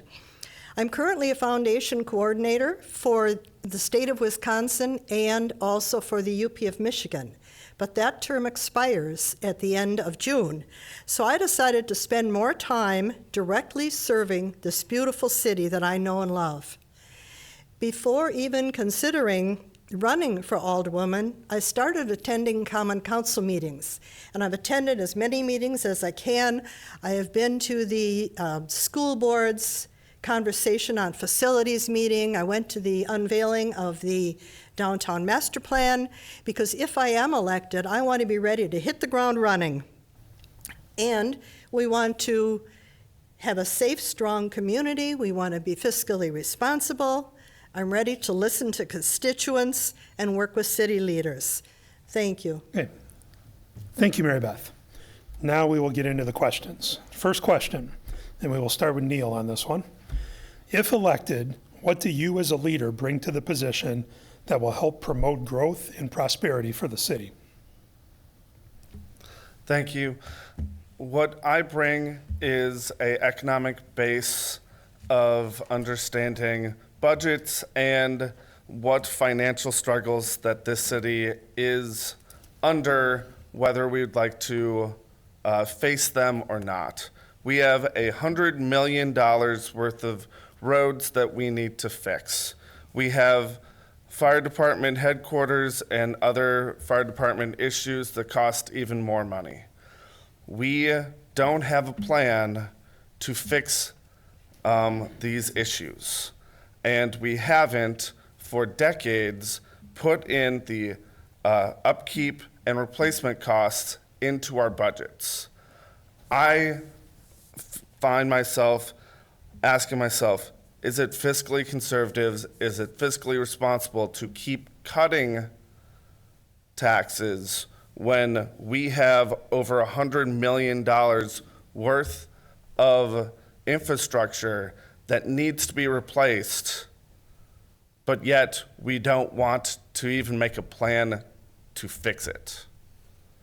That's what I will bring to the table. Okay, thank you. Next, for that question, Justice, I'll repeat it if you like. If you don't mind, yeah, Sure. thank you. If elected, what do you as a leader bring to the position that will help promote growth and prosperity in the city? Growth and prosperity, I suppose those things are a little bit subjective, but I bring a great tool to the council in my day-to-day business. I've got 15 to 25 people in front of me every day as I'm cutting their hair, and it's all they want to talk about is the city. And so I get a lot of opinions and I get a lot of thoughts, and along with that, I'm very involved with Barton from a beautification standpoint. And you put those two things together, and I believe I can improve the economic attractability of the city, and also bring a lot of constituent information and knowledge to the council. Okay, thank you. Vinny, same question. If elected, what do you as a leader bring to the position that will help promote growth and prosperity to the city? As I mentioned in my opening statement, I lived in West Bend since 1999. I tell people that I've lived in West Bend since the last century. In that time, I've seen a lot of change. West Bend is a small town. During my campaign, I knocked on a lot of doors, and one of the big themes I get is people move to West Bend because it's a small town. What do I bring to promote the growth and prosperity? I'm going to use two words, and it's going to sound really silly: common sense. And here's where I come from with that. We have to decide as a community what our vision is. Do we still want to maintain that small town feel where people come and live in a small town where you know your neighbor? The mayor used to be my next door neighbor. I was here Monday night, and the wrestling champion, 113 pounds, he lives in my backyard. Small town feel. That's the vision. What do I bring? That vision and a common sense approach. Because you know what? Sometimes it takes somebody from the outside to take a look and say, hey, does this really make sense? Thank you. Okay, thank you. Next with the same question will be Bill. Bill, if elected, what do you as a leader bring to the position that will help promote growth and prosperity for the city? Well, first of all, I'll point out that I've got about 25 years of management and supervisory experience. I'm currently a safety and security coordinator, and I'm a trainer responsible for training over 100 people in 5 different locations across the state. So I've got that as my background. I would endeavor to work with others within the city government and community organizations that would work on prosperity type initiatives. I think we also have to focus on roads. I think that's part of a quality of life issue, and I think it's part of the prosperity aspect of the city. Okay, thank you. Mary Beth, if elected, what do you as a leader bring to the position that will help promote growth and prosperity for the city? Thank you. I'll mention several things. First of all, leadership skills. Being a district governor for a year, I oversaw 54 clubs in the state.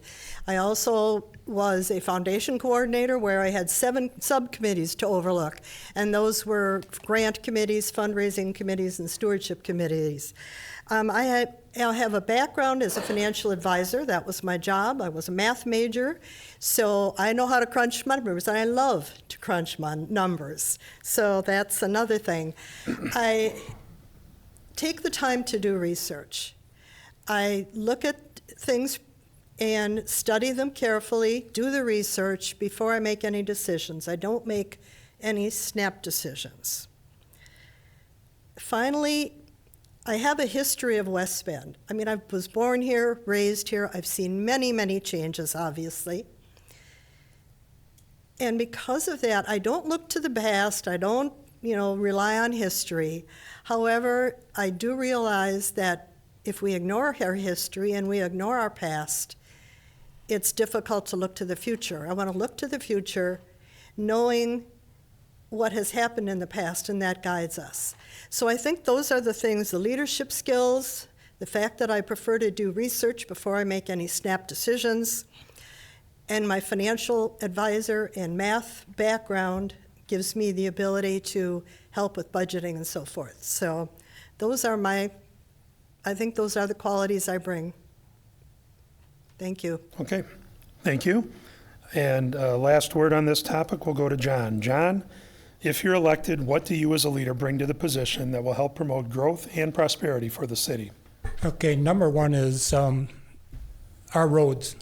We need to push hard enough to get our roads back to where they were previously. We need to find funding. If it needs, we've been asking for sales tax from the county, and I think once we get our roads taken care of, we need to finish our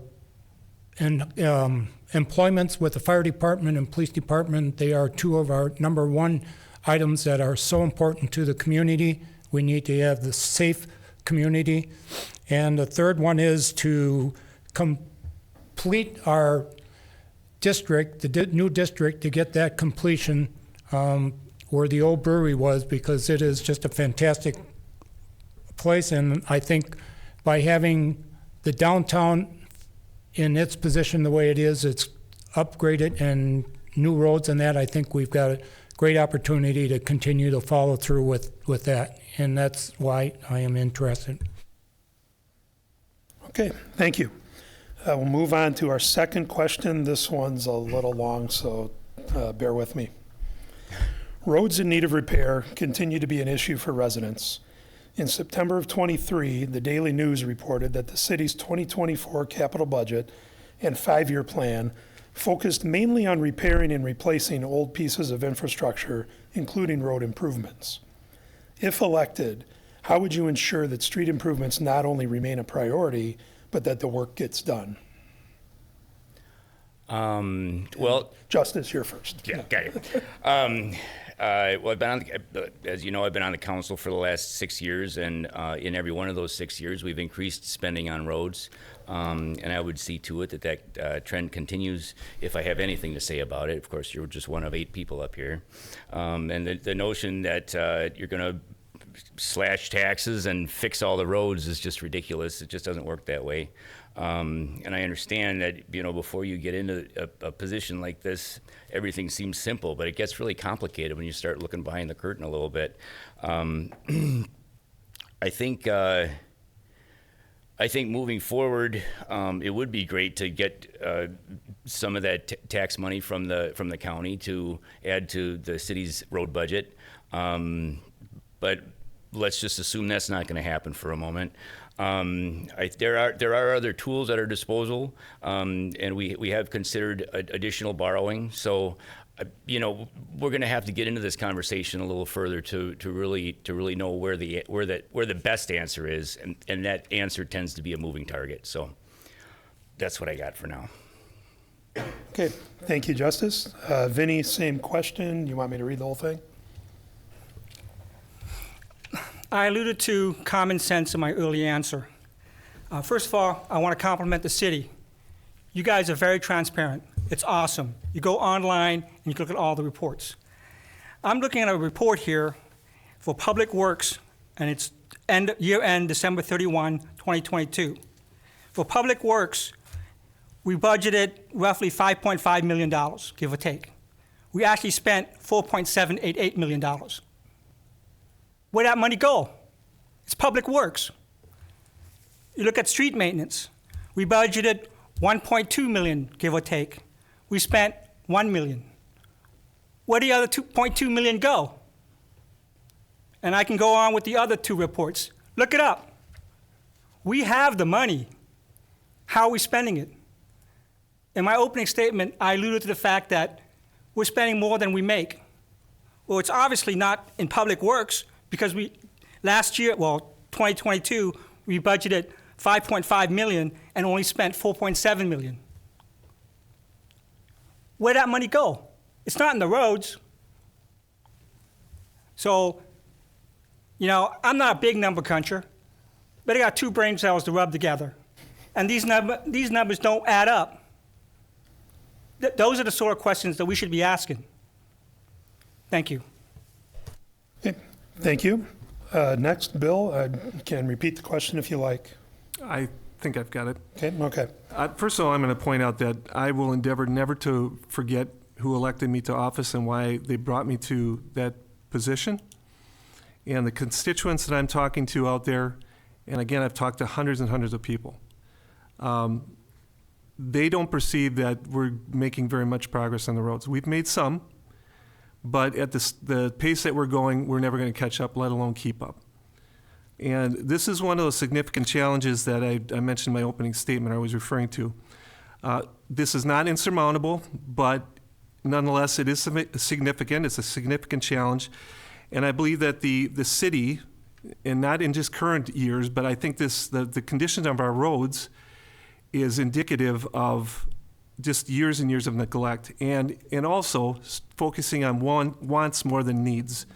And when I think in terms of my personal budgeting, I have to think of my needs first. Obviously, if your roof is caving in, you're going to fix that before you go to Florida for a vacation, for instance. And I think that government should be held to the same the same standard. I agree with Vinny that the money is there, and we need to dig for it. We need to look for it. I also believe that we need a culture change in the City Council and a refocusing. The funding, we need to have honest conversations, which likely will result in some very tough decisions. And my understanding, just to put this in perspective, my understanding, and I believe this is from the county's study on this, it will take $10 million per year for 10 years in order for us to catch up, let alone keep up. So we need to stop kicking the can down the road. We need to get serious about this and roll up our sleeves and get it done. And the other thing is, debt is looming. Thank you. Thank you, Bill. Mary Beth, same question. I'll repeat it if you like. Oh, roads. That's the question in every city that I've ever been in. And it's always a challenge. First of all, we are in Wisconsin, and we know what that means. Potholes, ice, snow, doesn't help the roads at all. So we are doing our best, and we really are trying. Kilbourne, I know, is on target over the next couple of years. That will be worked on. Summit, I understand, is in the process of negotiating, and we will be working on Summit Avenue as well. We are doing our best with the money we have. It comes down again to funding, taxes. If we are going to do every road in every city, in every part of the city, taxes would be unreal. You know, we have to do the best we can with what we have, and I believe we are doing the best we can with what we have. I do encourage the sharing of revenues with the county for roads. Roads doesn't just mean slapping asphalt on the top either. It, involves the lead laterals and all the structure that goes underneath it as well. So it's a huge task, and I agree. I agree with Justice. It'll take a lot of conversation, a lot of work. We are working on it. We're doing our best, and without raising taxes to a huge amount, we can't do everything in a year or two. So it is something we're working on. It does remain a priority, and we'll do the best we can. Thank you. Okay. Thank you, Mary Beth. John, your thoughts on the topic? Yeah. Mary covered quite a bit of the issues that I was going to bring up. But number one, roads, because it's our number one issue, way back when the roads were put on hold, there was nothing done to the roads.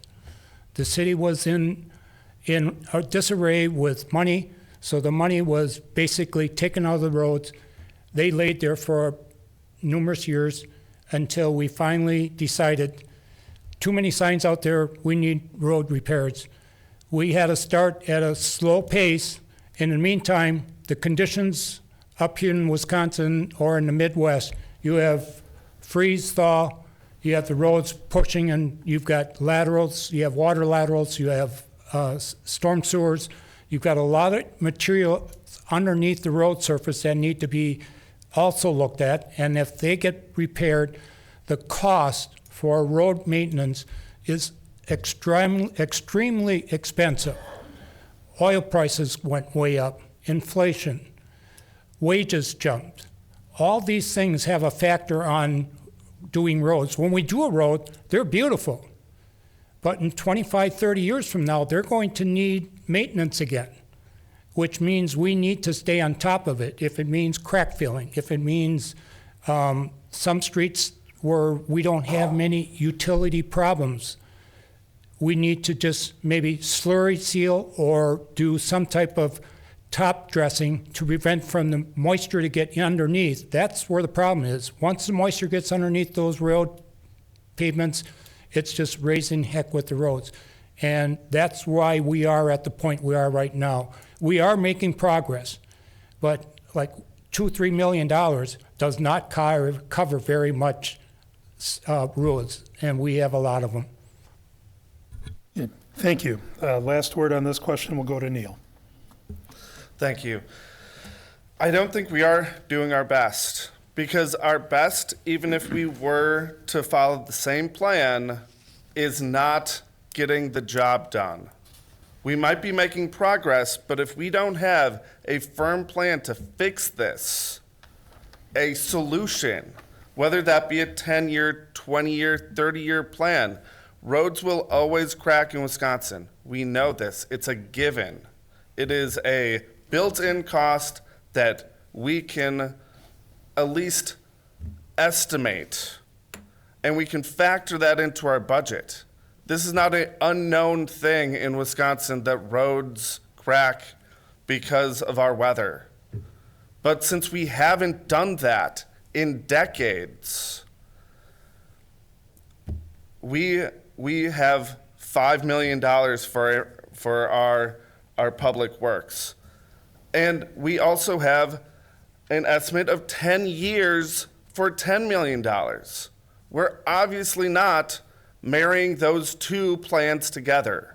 We're not putting it together. We're not giving our constituents, our residents, our citizens, a firm plan to actually get the job done.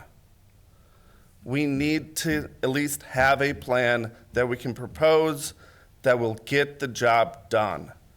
It might be 25 years, but at least we can point to somewhere, and then we can keep ourselves responsible to staying on that plan. Thank you. Yeah. Thank you. At this time, we'll move on to question number 3. This is a multi-part question, and we'll start with Vinny. What neighborhood do you live in? How long have you lived there? And what is the most important issue facing your district, and how will you address it if you're elected? Obviously, I'm in District 5. I live in the subdivision just east of the high school. If you go on Decorah heading east, it's the second left. It's the new subdivision just to the west of the softball fields. That's my subdivision. Right now, it's a new subdivision. Roads are good. Having talked to a number of citizens in my district, in my neighborhood, in my development, they asked me about schools. You know, we got a lot of young families there.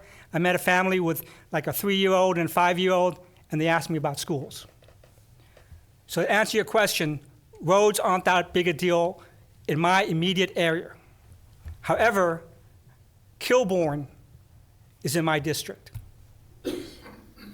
Everybody I talked to on Kilbourne, well, let me back up.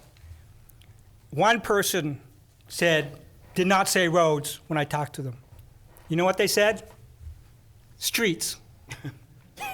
So when I said, hey, what do you mean by streets? Roads. So my little subdivision, it's new. We've got relatively new homes, relatively new streets, great neighborhood. My district, Kilbourne, Indiana, roads. And I think I already answered the question, but you know, maybe it's gonna take 10 million, I don't know. But what I do know is we budgeted 5.5 million, we spent 4.7 million. Well, I mean, that's 700,000, where'd that go? Thank you. Okay. Thank you. Same question for you, Bill. I'd be happy to repeat it if you like. I don't think so. Okay. I live in the Barton Hill area. In fact, a couple blocks away from Justice.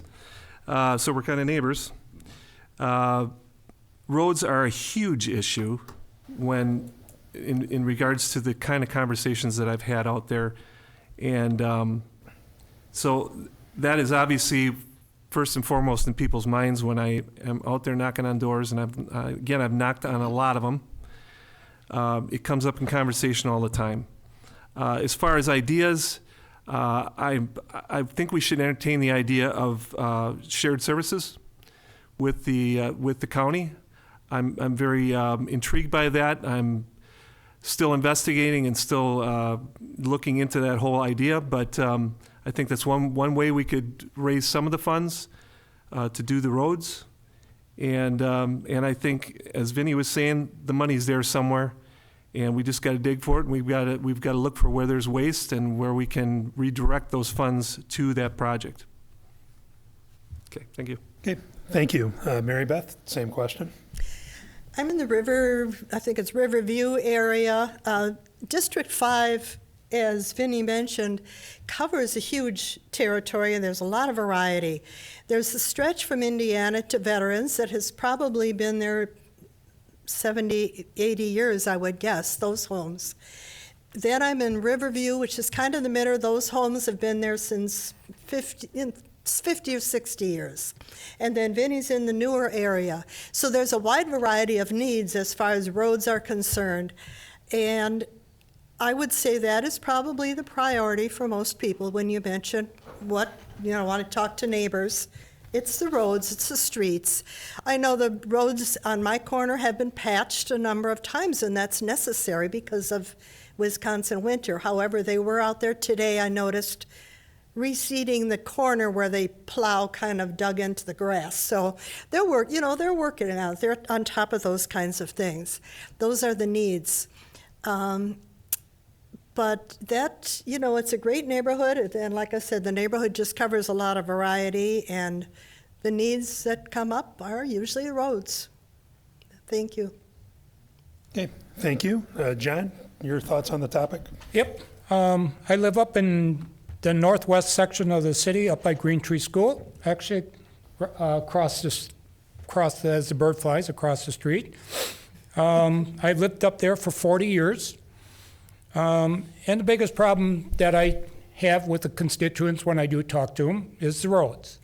And I'll ask them, okay, what's your opinion? What do you think we should do? Raise taxes? And they'll look at you and they'll say, well, how much? And I'm like, I don't think you want to hear the number, because right now we could probably put a referendum out there asking the constituents, and we already did. They told us what is the priority, what is the most needed in West Bend, and the roads were number one. Asking the constituents, asking the people, would they be interested in a 10% increase or 5% increase in taxes? It would be interesting to see the response we would get, but I don't think that would be the exact answer. Just the only thing we can do is just continue to search new avenues or grants, whatever is available, to see if we can increase our roads maintenance. I know it was mentioned about shared with the county. We already did try at one time, the county did assist us with some laving of pavement, but obviously, the county has a lot of work for themselves, so it would be very difficult to try to set that up. Okay, thank you. Neil, next up on this one. Yes, I believe everyone is agreed that roads are probably the number one issue for almost every district. So I feel like if I just repeat all of that, I'm beating a dead horse. The other issues that come up in my district are Green Tree Elementary crosswalks. There aren't enough of them, and on 18th Street, there aren't any going to the opposite side of the road, where there are parents who park their cars on the opposite side of the road, and 18th Street is quite busy during that time period. Making sure that those crosswalks get installed so that our children, when elementary school gets out, can go to their parents' cars is a priority of mine. Also, this might be stepping slightly out of the district, but it's within Ragnar Park. We don't have a way to go from a baseball game at Ragnar Park to the West Bend Creamery without a stop sign or a crosswalk that we can go across. with a cross light to make sure that we are safe to go to the West Bend Creamery. I believe the West Bend Creamery is a great addition to our city, and that we need to continue to grow and encourage our community aspect, our neighborhood aspect of this wonderful city. I've only lived here a little over a year, but I have great ideas, and I would love to be mentored by people who have been here decades. Thank you, Neil. Justice, I'll give you the last word on this topic. Sure, great, thank you. Yeah, obviously we've heard a lot about roads tonight, but I live in the Barton area. As Bill suggested, I'm right up the street from him. I'm actually on Barton Avenue, the corner of Barton and Roosevelt. I've lived in the district for about 12 years. I grew up actually in the county district I'm running for, just about 10 blocks south of where I live now. So I've been this side of 33 for a very long time, minus a few adult years that I moved out of the state. To me, the fact that everybody is saying roads up here as the most pressing issue in their districts is really freaking good news. I mean, tell me, Chief, is that not good news? I mean, we could be dealing with crime, we could be dealing with drugs, we could be dealing with theft, and we are dealing with all those things, of course, to some extent. But it's not the number one thing on people's minds. And if all those things were going on in a really bad way, that's what we'd be hearing about, right? So I don't mean to minimize the roads issue. Of course, it's a problem, and I don't like driving down Roosevelt or North Main from Barton Avenue to Green Tree, right, Jeff? That's one of the worst pieces of road in the city, and it's one of the main drags coming into West Bend. Yes, it's a problem, but hallelujah, it's the main problem.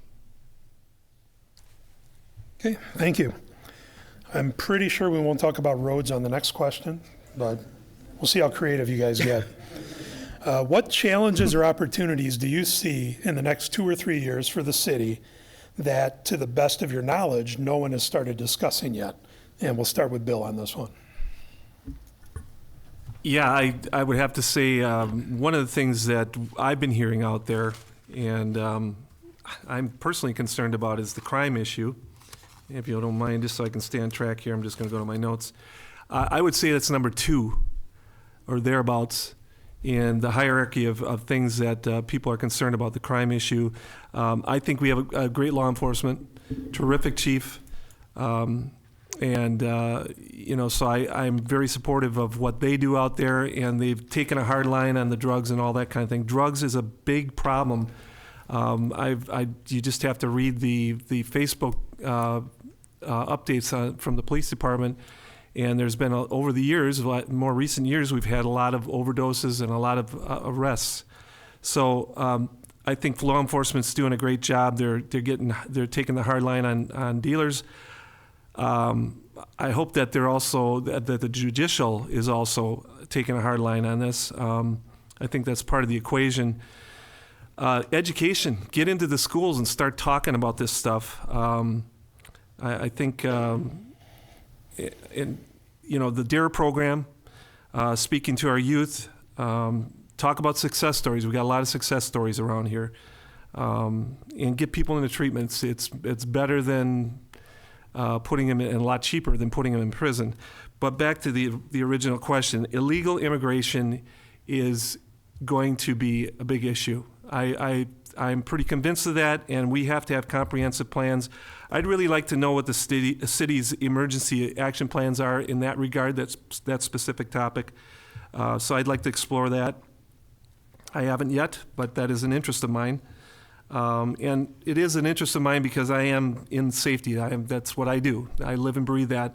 And, the illegal immigration is starting to creep into the Wisconsin area as well. Okay. Thank you, Bill. Next up will be Mary Beth. I can repeat the question if you like. Yeah, a couple things I want to mention. Crime, I'm going to echo Bill on crime. We are in that corridor from Chicago to Green Bay, and heaven knows there's too much drug trafficking, human trafficking, sex trafficking. I know our police officers are doing a fantastic job already keeping that out of West Bend, but I think we need to be aware of that, and too many of us myself included, are not really aware of all the circumstances that we have and all the trouble we have in West Bend. Things like drug trafficking, human trafficking bring crime, they bring domestic abuse, and so many other problems to the city. And we need to explore that. The other thing that just popped into my head is homelessness, and we don't hear much about that. And I'm sure it's out there. I'm sure hopefully as I get on the council, if I'm elected, I'll learn more about it. But I do know we have programs like the Family Promise and so forth, and I'm sure it's out there in Wisconsin, in West Bend. We need to figure out the causes of it, what we can do for it, what we can do to help the people that find themselves homeless. Those are a couple things I haven't been hearing much about, and I'm sure there are problems in our city, but they're hidden problems, and we need to find out what's going on and explore. Thank you. Thank you. John? Yeah, number one is, on my book, would be the growth in the West Bend Manufacturing Center that we have. We have one right there right now. We have, help me, Justice, on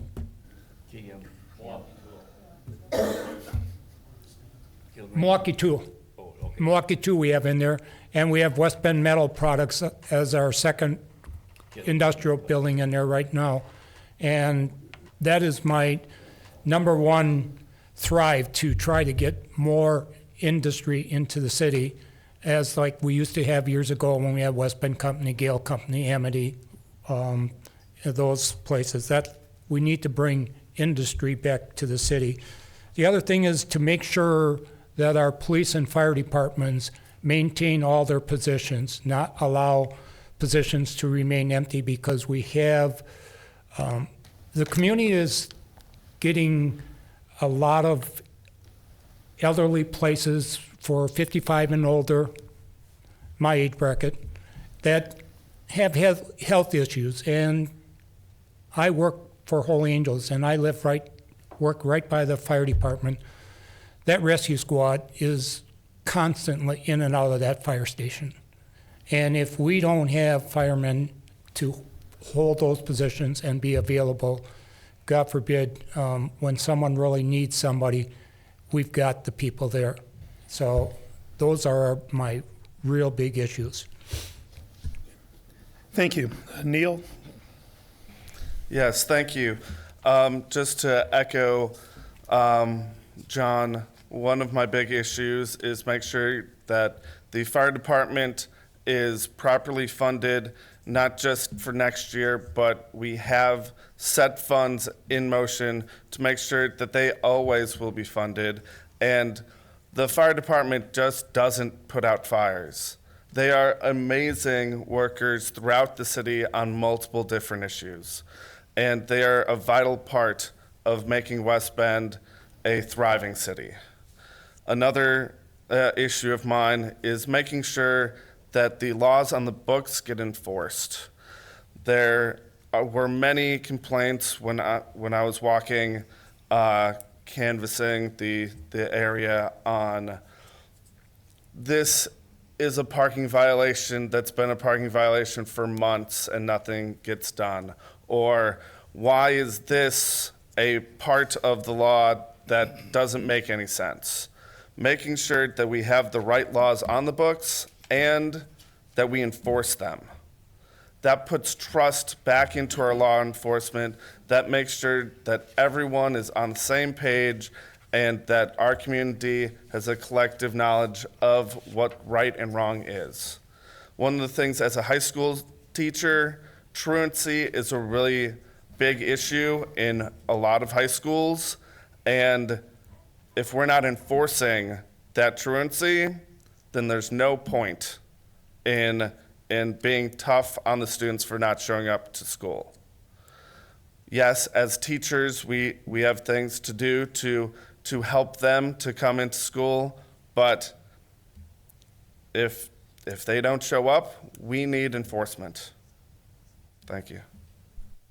Thank you. Justice? I would love to. What challenges or opportunities do you see for the next 2 or 3 years for the city that, to the best of your knowledge, have not been discussed yet? Oh, yeah, this is a tricky one from earlier. Right. Yeah, we asked you the same one. Yeah, I kind of lost track of it, all the people. Yeah, I guess I would also echo what John mentioned about encouraging more manufacturing coming into the city. We've got a great economic development department and some people working on that have got already done some amazing work, and there's a bunch of more stuff in the pipeline that we're going to start to see. So I'm very proud of that. Also, getting the new fire department built, I think that's something that we haven't really touched on a whole lot yet, and that's going to be a challenge. Getting together with the community on and seeing if the money's there and seeing if people understand what the issue is with the current Station 1 and why we need a new one and all that kind of thing. So, and something that you mentioned earlier, Mary Beth, was homelessness, and I'm with you on this one. In fact, I really don't like to talk about this as a campaign thing, but I cut hair at the homeless shelter every third Saturday of the month, and there is a homeless issue in West Bend. I'm very familiar with it, and it's almost no Mexicans, just so you know. I'm not sure where this illegal immigration thing is coming from, but I think the city, in some way, finding a way to support Family Promise and Carl's Place would be amazing. They are a private nonprofit, and so I'm not sure how much we can do there, but that would be something to explore. And as I mentioned earlier, we did just take down the Bermico building a few years back, and it did open up this beautiful riverside property in the Barton area. It'd be great to get that filled.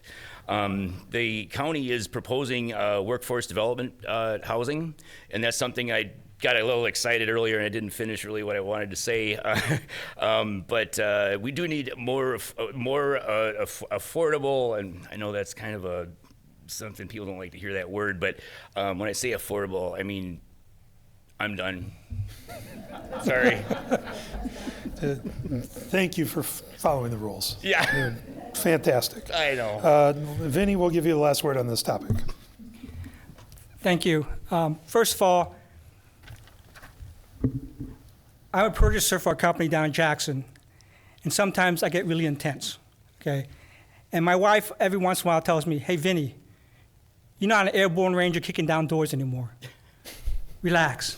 Take a chill pill, back up. So if I come across as overly aggressive, I'm sorry, but I'm passionate about this stuff. Having said that, I'm going to take a deep breath, take a step back. To answer your question, and it's not inside our purview as the city council, common council, school, and here's why I'm going with that. If you look down and run the numbers, we don't have enough kids in the school because we don't have enough birth rate.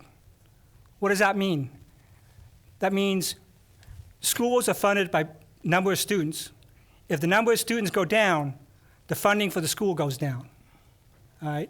So, like I said, that's outside of our purview. What's inside our purview is something that's already mentioned. I'm going to read my little blurb here.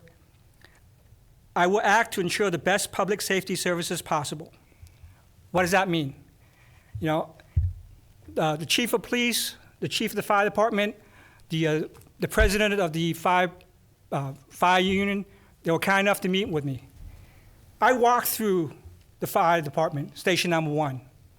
And you know what impressed me? They have this little apparatus that the firefighters built.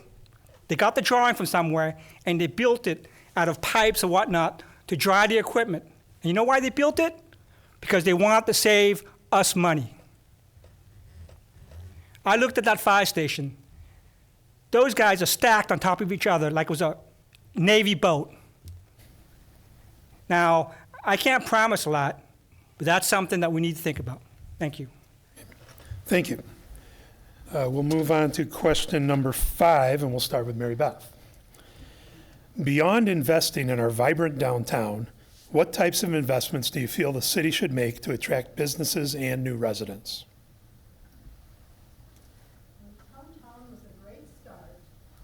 I need to turn that on. There we go. The downtown was a fantastic start, and now we've seen the downtown master plan. I was privileged to see the unveiling for that, and there's a lot more improvement coming downtown, spread out over 15 years, so we can be fiscally responsible. But thinking ahead is the important thing. Other things we can do, we have the new district in downtown. That is turning land that was vacant before into a very vibrant and energetic place for people to live, people to socialize, people to go to the brewery, and so forth.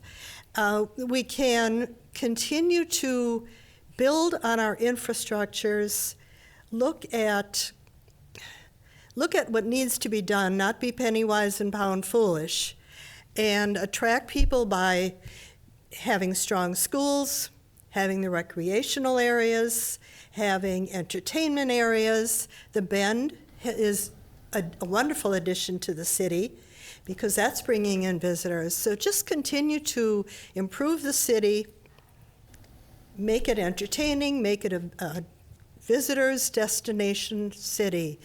I've had people visit on Rotary events, and they're just blown away by the beautiful art museum that we have. So if we continue to do things like that, make it a beautiful, entertaining city for residents and a safe city. We do have a strong police and fire department. Thank goodness for them. They are doing a fantastic job to keep our city safe as well. So if we continue doing things like that, we will be fine. Thank you. Thank you. John, what are your thoughts on the question? Yeah, my thoughts on the master plan, I think, is a fantastic plan. But we as the city, we have to be very cautious on what we are going to be committing to this huge master plan that's been presented. It's great to put planters down, but afterwards we're looking at playgrounds, making streets one-way, just walkway streets. That's going to cost extra bucks, and I think if we have to agree that downtown is a fantastic place right now. And in order to move forward with this, I think we have to go in with an open mind, and you have to be very cautious on how much we want to spend because, again, I hate to say this, but roads is our number one priority, and downtown, I think we have to be very, very concerned about what we're going to do and how much we're going to spend. Thank you, John. Neil? Thank you. Yes, when I was looking at different cities to move to after retiring from the Army, and we decided on West Bend, the main issue that my family had was there's 3 West Bends. There's Washington, there is Main Street, and then there's downtown. They are somewhat connected, but going to 7th Street and it's not a flowing, vibrant city. It is disconnected. Badger Middle School to downtown does not have anything to do. We have to connect our new downtown with our downtown with Washington Street and figuring out a plan to make the entire city flow as one community, and hopefully tying in Ragnar Park. That would be what I would go towards. Okay, thank you. Justice, what are your thoughts?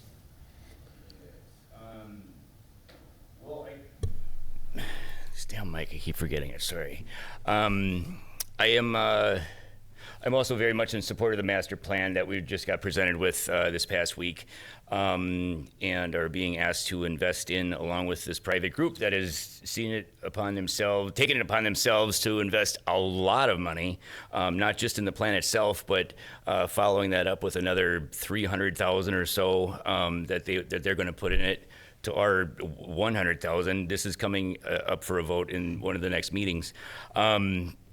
I think part of what we have to do is just have the stones to do it.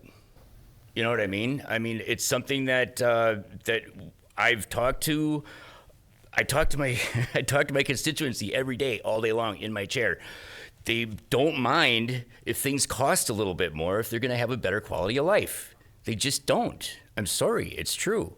And another thing I would like to see happen is we've done all this great work downtown. I'm a Barton guy. I like to think of myself as one of the Barton guys. We got to start moving that up the river a little bit. You said there's 3 different West Bends. Well, there's 4 actually. Yeah. All right. So I just want to make that clear. And I think on the master plan thing, I'm sorry I'm jumping around a little bit here, but to invest maybe a little bit more in our parks department, because that's going to, as we carry out this master plan, it's going to start really weighing on that department. And I kind of feel what you're saying. I was a little bit not sure about it at first, but I think what would really make that happen, connecting all these different parts of West Bend, is the trails. The Eisenbahn hasn't come up at all yet tonight, and that's one of the things I hear when I've got a new client in my chair that just moved into town. One of the main things that brought them here was the Eisenbahn Trail. And we've got all these. We've got the Riverwalk. We've got other pieces of trail throughout the city that I think if we connected all those, it would help solve that problem. Okay, thank you, Justice. Vinny? What would I do? Well, first of all, I would take a step back and decide exactly what it is that makes West Bend a great city to live in, that makes people want to move to West Bend. We're a small town. I looked at the master plan of downtown. Downtown looks great.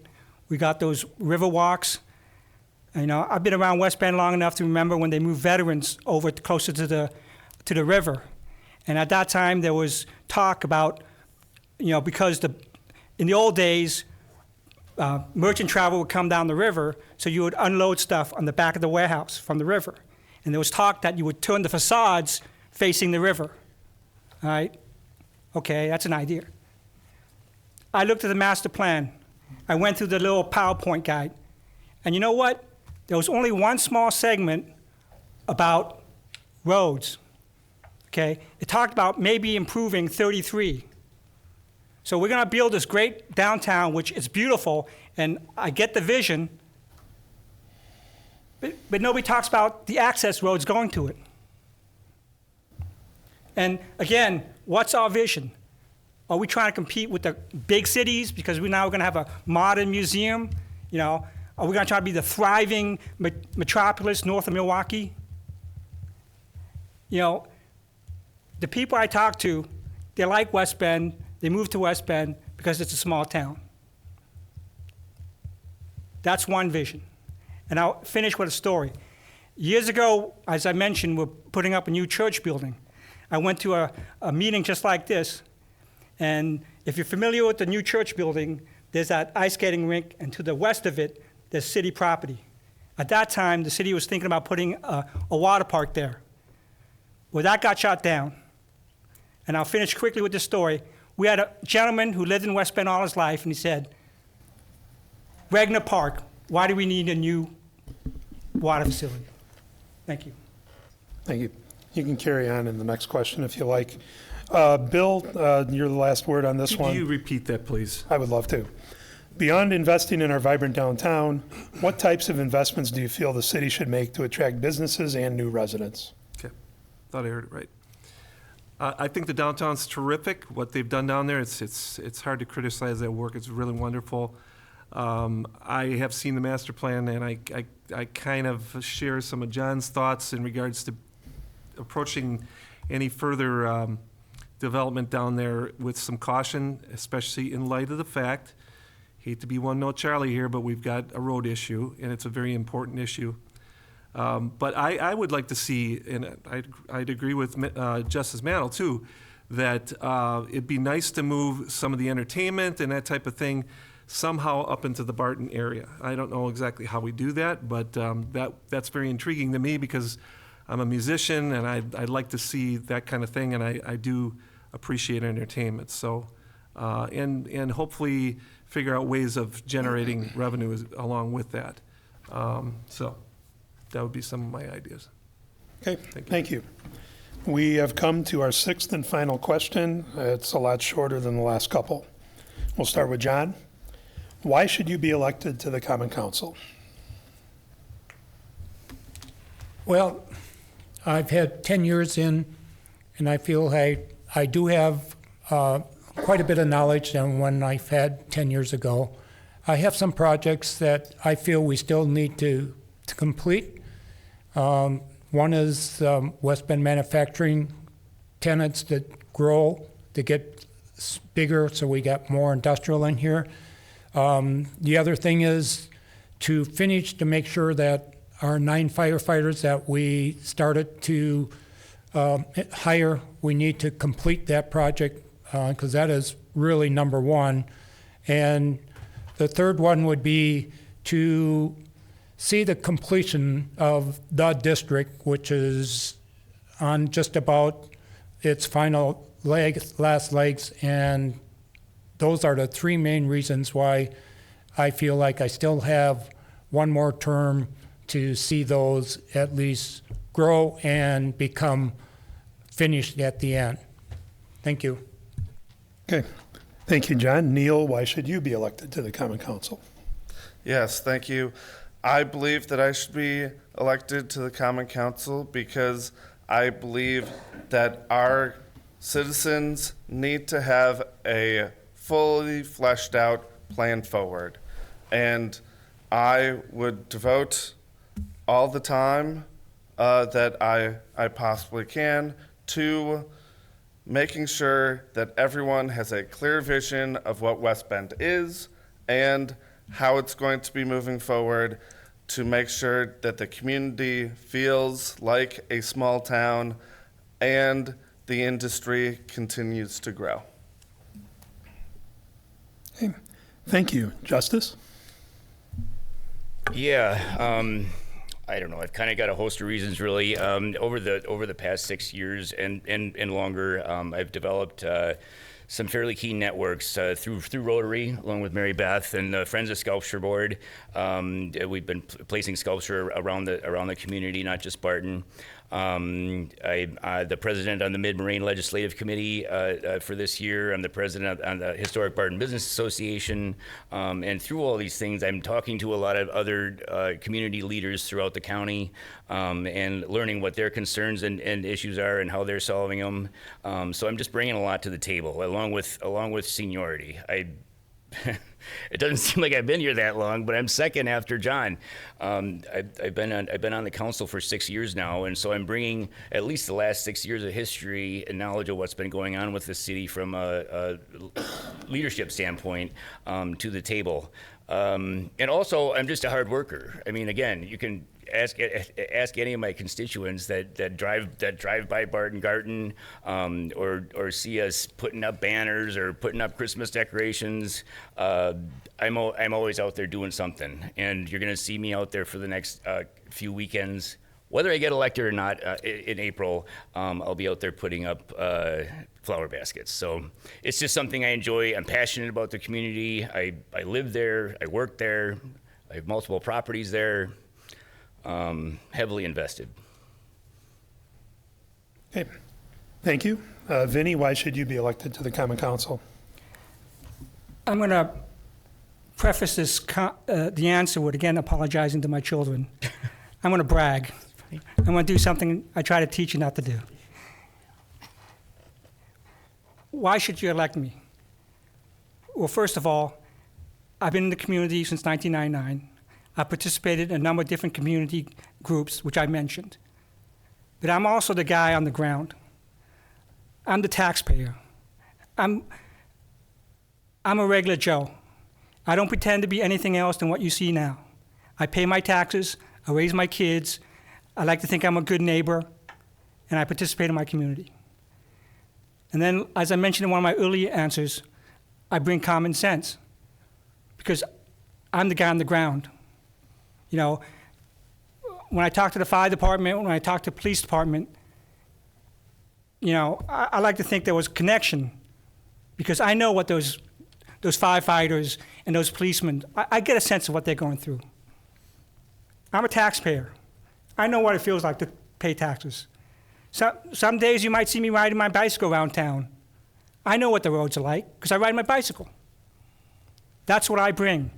I'm just a regular Joe, paying my taxes, raising my family, who just happens to know what it feels like to be on the dirty end of the stick. I love West Bend, and I want to bring that perspective to Common Council. Thank you. Thank you. Bill, same question. Well, what I bring to the table is 40 years of experience in private industry. Much of that was spent in management and supervisory positions, and leadership positions. I'm naturally curious, so I like to ask questions, and I think that helps you get to the root of the problem. It helps you solve the problems. I am a collaborator. I try to build relationships, and I think I do that well. And I promise that I will stay focused on what's important to this city. And we've heard a lot about roads, and I'm going to mention it again. I'm going to stay focused on this whole road issue because it's the elephant in the room. I think it is time for leadership change at the Common Council, and I'm ready to serve. Okay, thank you. And Mary Beth? We're going to go back to history again. I'm born and raised in West Bend. Love it. It's in my heart. I know the history of the city. And while I don't dwell in the past or plan to rely on what happened before, I realize that we need to look to the future, but I think having a history helps a lot. I've been in the district for 45 years, and I know the district very well. The neighbors have all been there, about most of them as long as I have, so we've all grown up together. I'm in preparation for this job. I feel that I'm becoming more prepared than I was several months ago. As I said before, I decided to run. I started attending Common Council meetings. I've been attending as many events as I can, including things like Bachfest and German Fest and all the other wonderful events that we have. Through Rotary, I've been been involved in the city, worked at Enchantment in the Park, Lac Laurent, pulling weeds. Years ago, it was a jazz festival. You know, it's been boots on the ground for all of those kinds of activities in the community. We all want the same things in the community. We want a safe environment. We want strong schools, strong police and fire departments for sure, infrastructure, job opportunities, school system, recreational and educational and entertainment facilities. We want to do that in a fiscally responsible manner. I feel that I'm prepared to do that, to sit on the council. I don't know everything. I'm new, but I've been working as hard as I can in the last several months, just so that if I am elected, I'm ready to hit the ground, boots in the ground, hit the ground running. That's why I feel I am prepared. Thank you. Okay, thank you. We are up to the time for closing remarks, and we will start with Neil. Thank you. On this board right now, this forum, we have centuries worth of West Bend knowledge and experience. The only experience that I have that could even match that is outsider knowledge. And it's not a particular outside viewpoint, because I moved around. I've seen how liberal cities fail and seen how there are pluses to their cities. I've seen how conservative cities fail and seen the pluses to their cities. I've seen how foreign cities fail and the pluses to their cities. I can bring that experience to this council. I understand, and I do appreciate history. I have a master's in history. I want West Bend to stay West Bend, but I also want this to thrive, this city to be the best that it possibly can, and we have decades worth of fixing to do. So we need to get started now. Okay, thank you. Justice, your closing remarks. I don't know why when I wrote my closing statement, I didn't write two of them. I, for some reason, thought there's like going to be different people here or something. I don't know. But I guess I'll still read some of it from earlier, but only to add that, you know, anybody that I work with in the city knows that I'm really rah-rah. You know, I'm really rah-rah for West Bend. I'm particularly rah-rah for Barton, probably irritatingly so sometimes. I know Jay is sick of hearing me talk about the dam.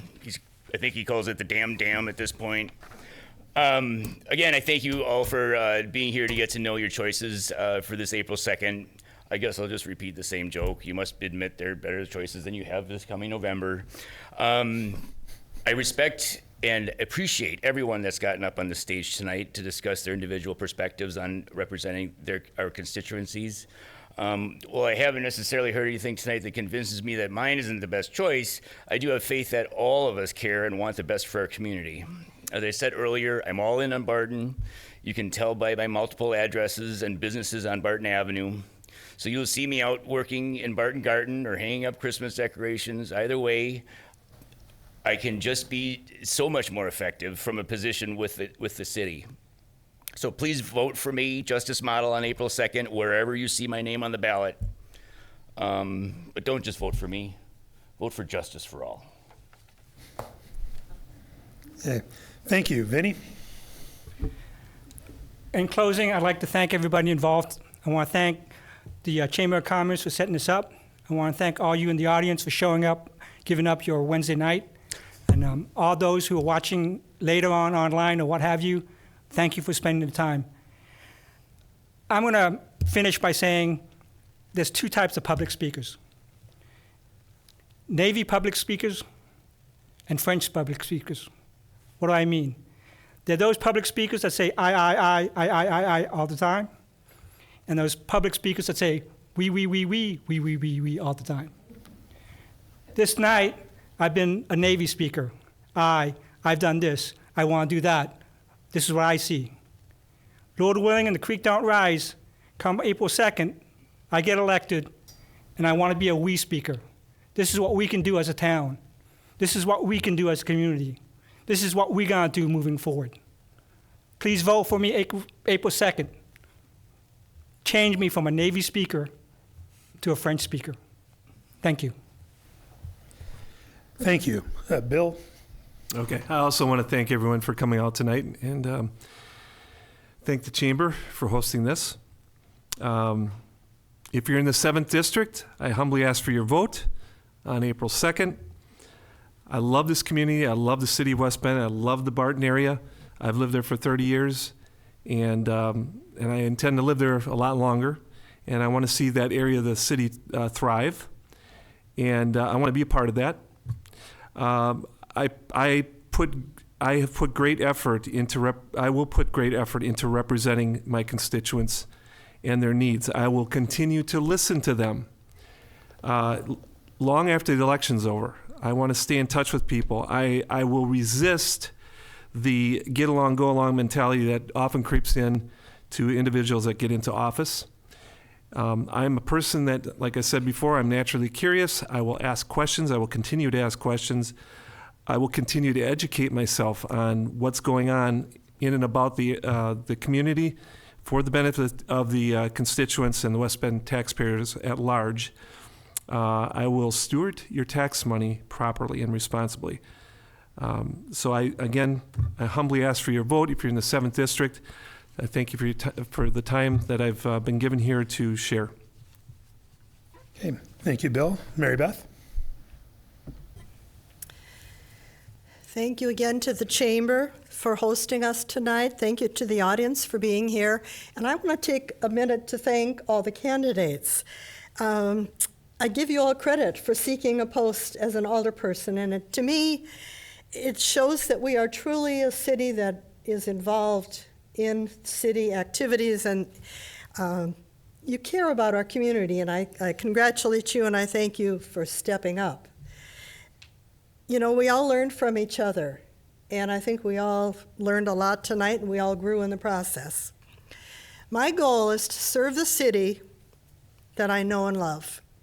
It takes a heck of a lot of work to guide the city the size of West Bend, but I'm ready to take that time to learn about the issues, to do the necessary research, and to listen to my constituents.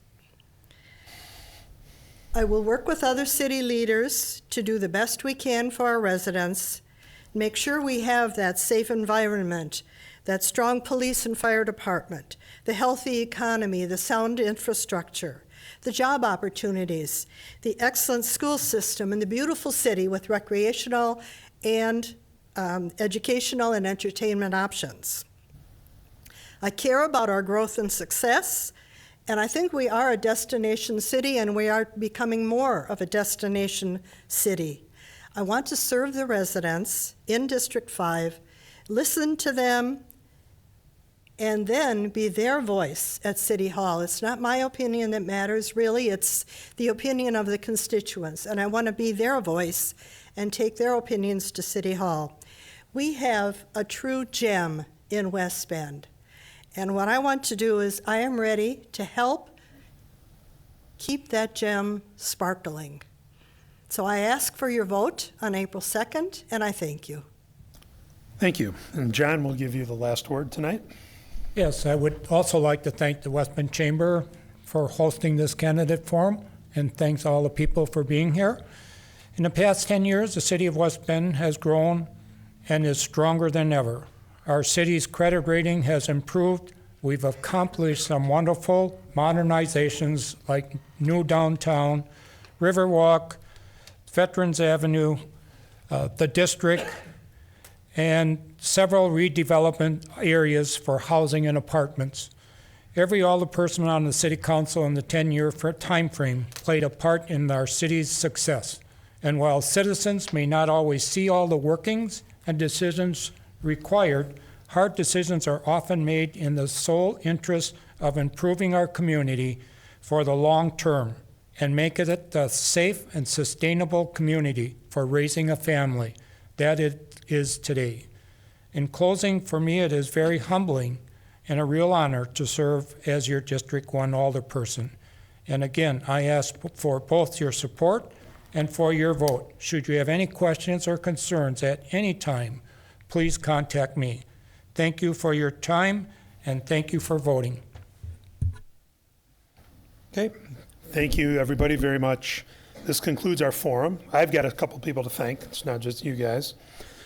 City of West Bend, in particular Jay Shambo, Carissa Barnes, Mason Ebson, and Abby Matthews for their assistance in making this possible tonight and making us all look good on TV. Thanks to the Chamber Finance and Membership Manager, Debbie Santopolo, for acting as our timekeeper tonight. Very good job keeping these guys in line. I would like to thank our candidates for participating. I applaud you for your desire to serve. It's very admirable, and wish you well in the upcoming election. And again, one last reminder, the election is Tuesday, April 2nd. Please go out and vote. Thank you and good night.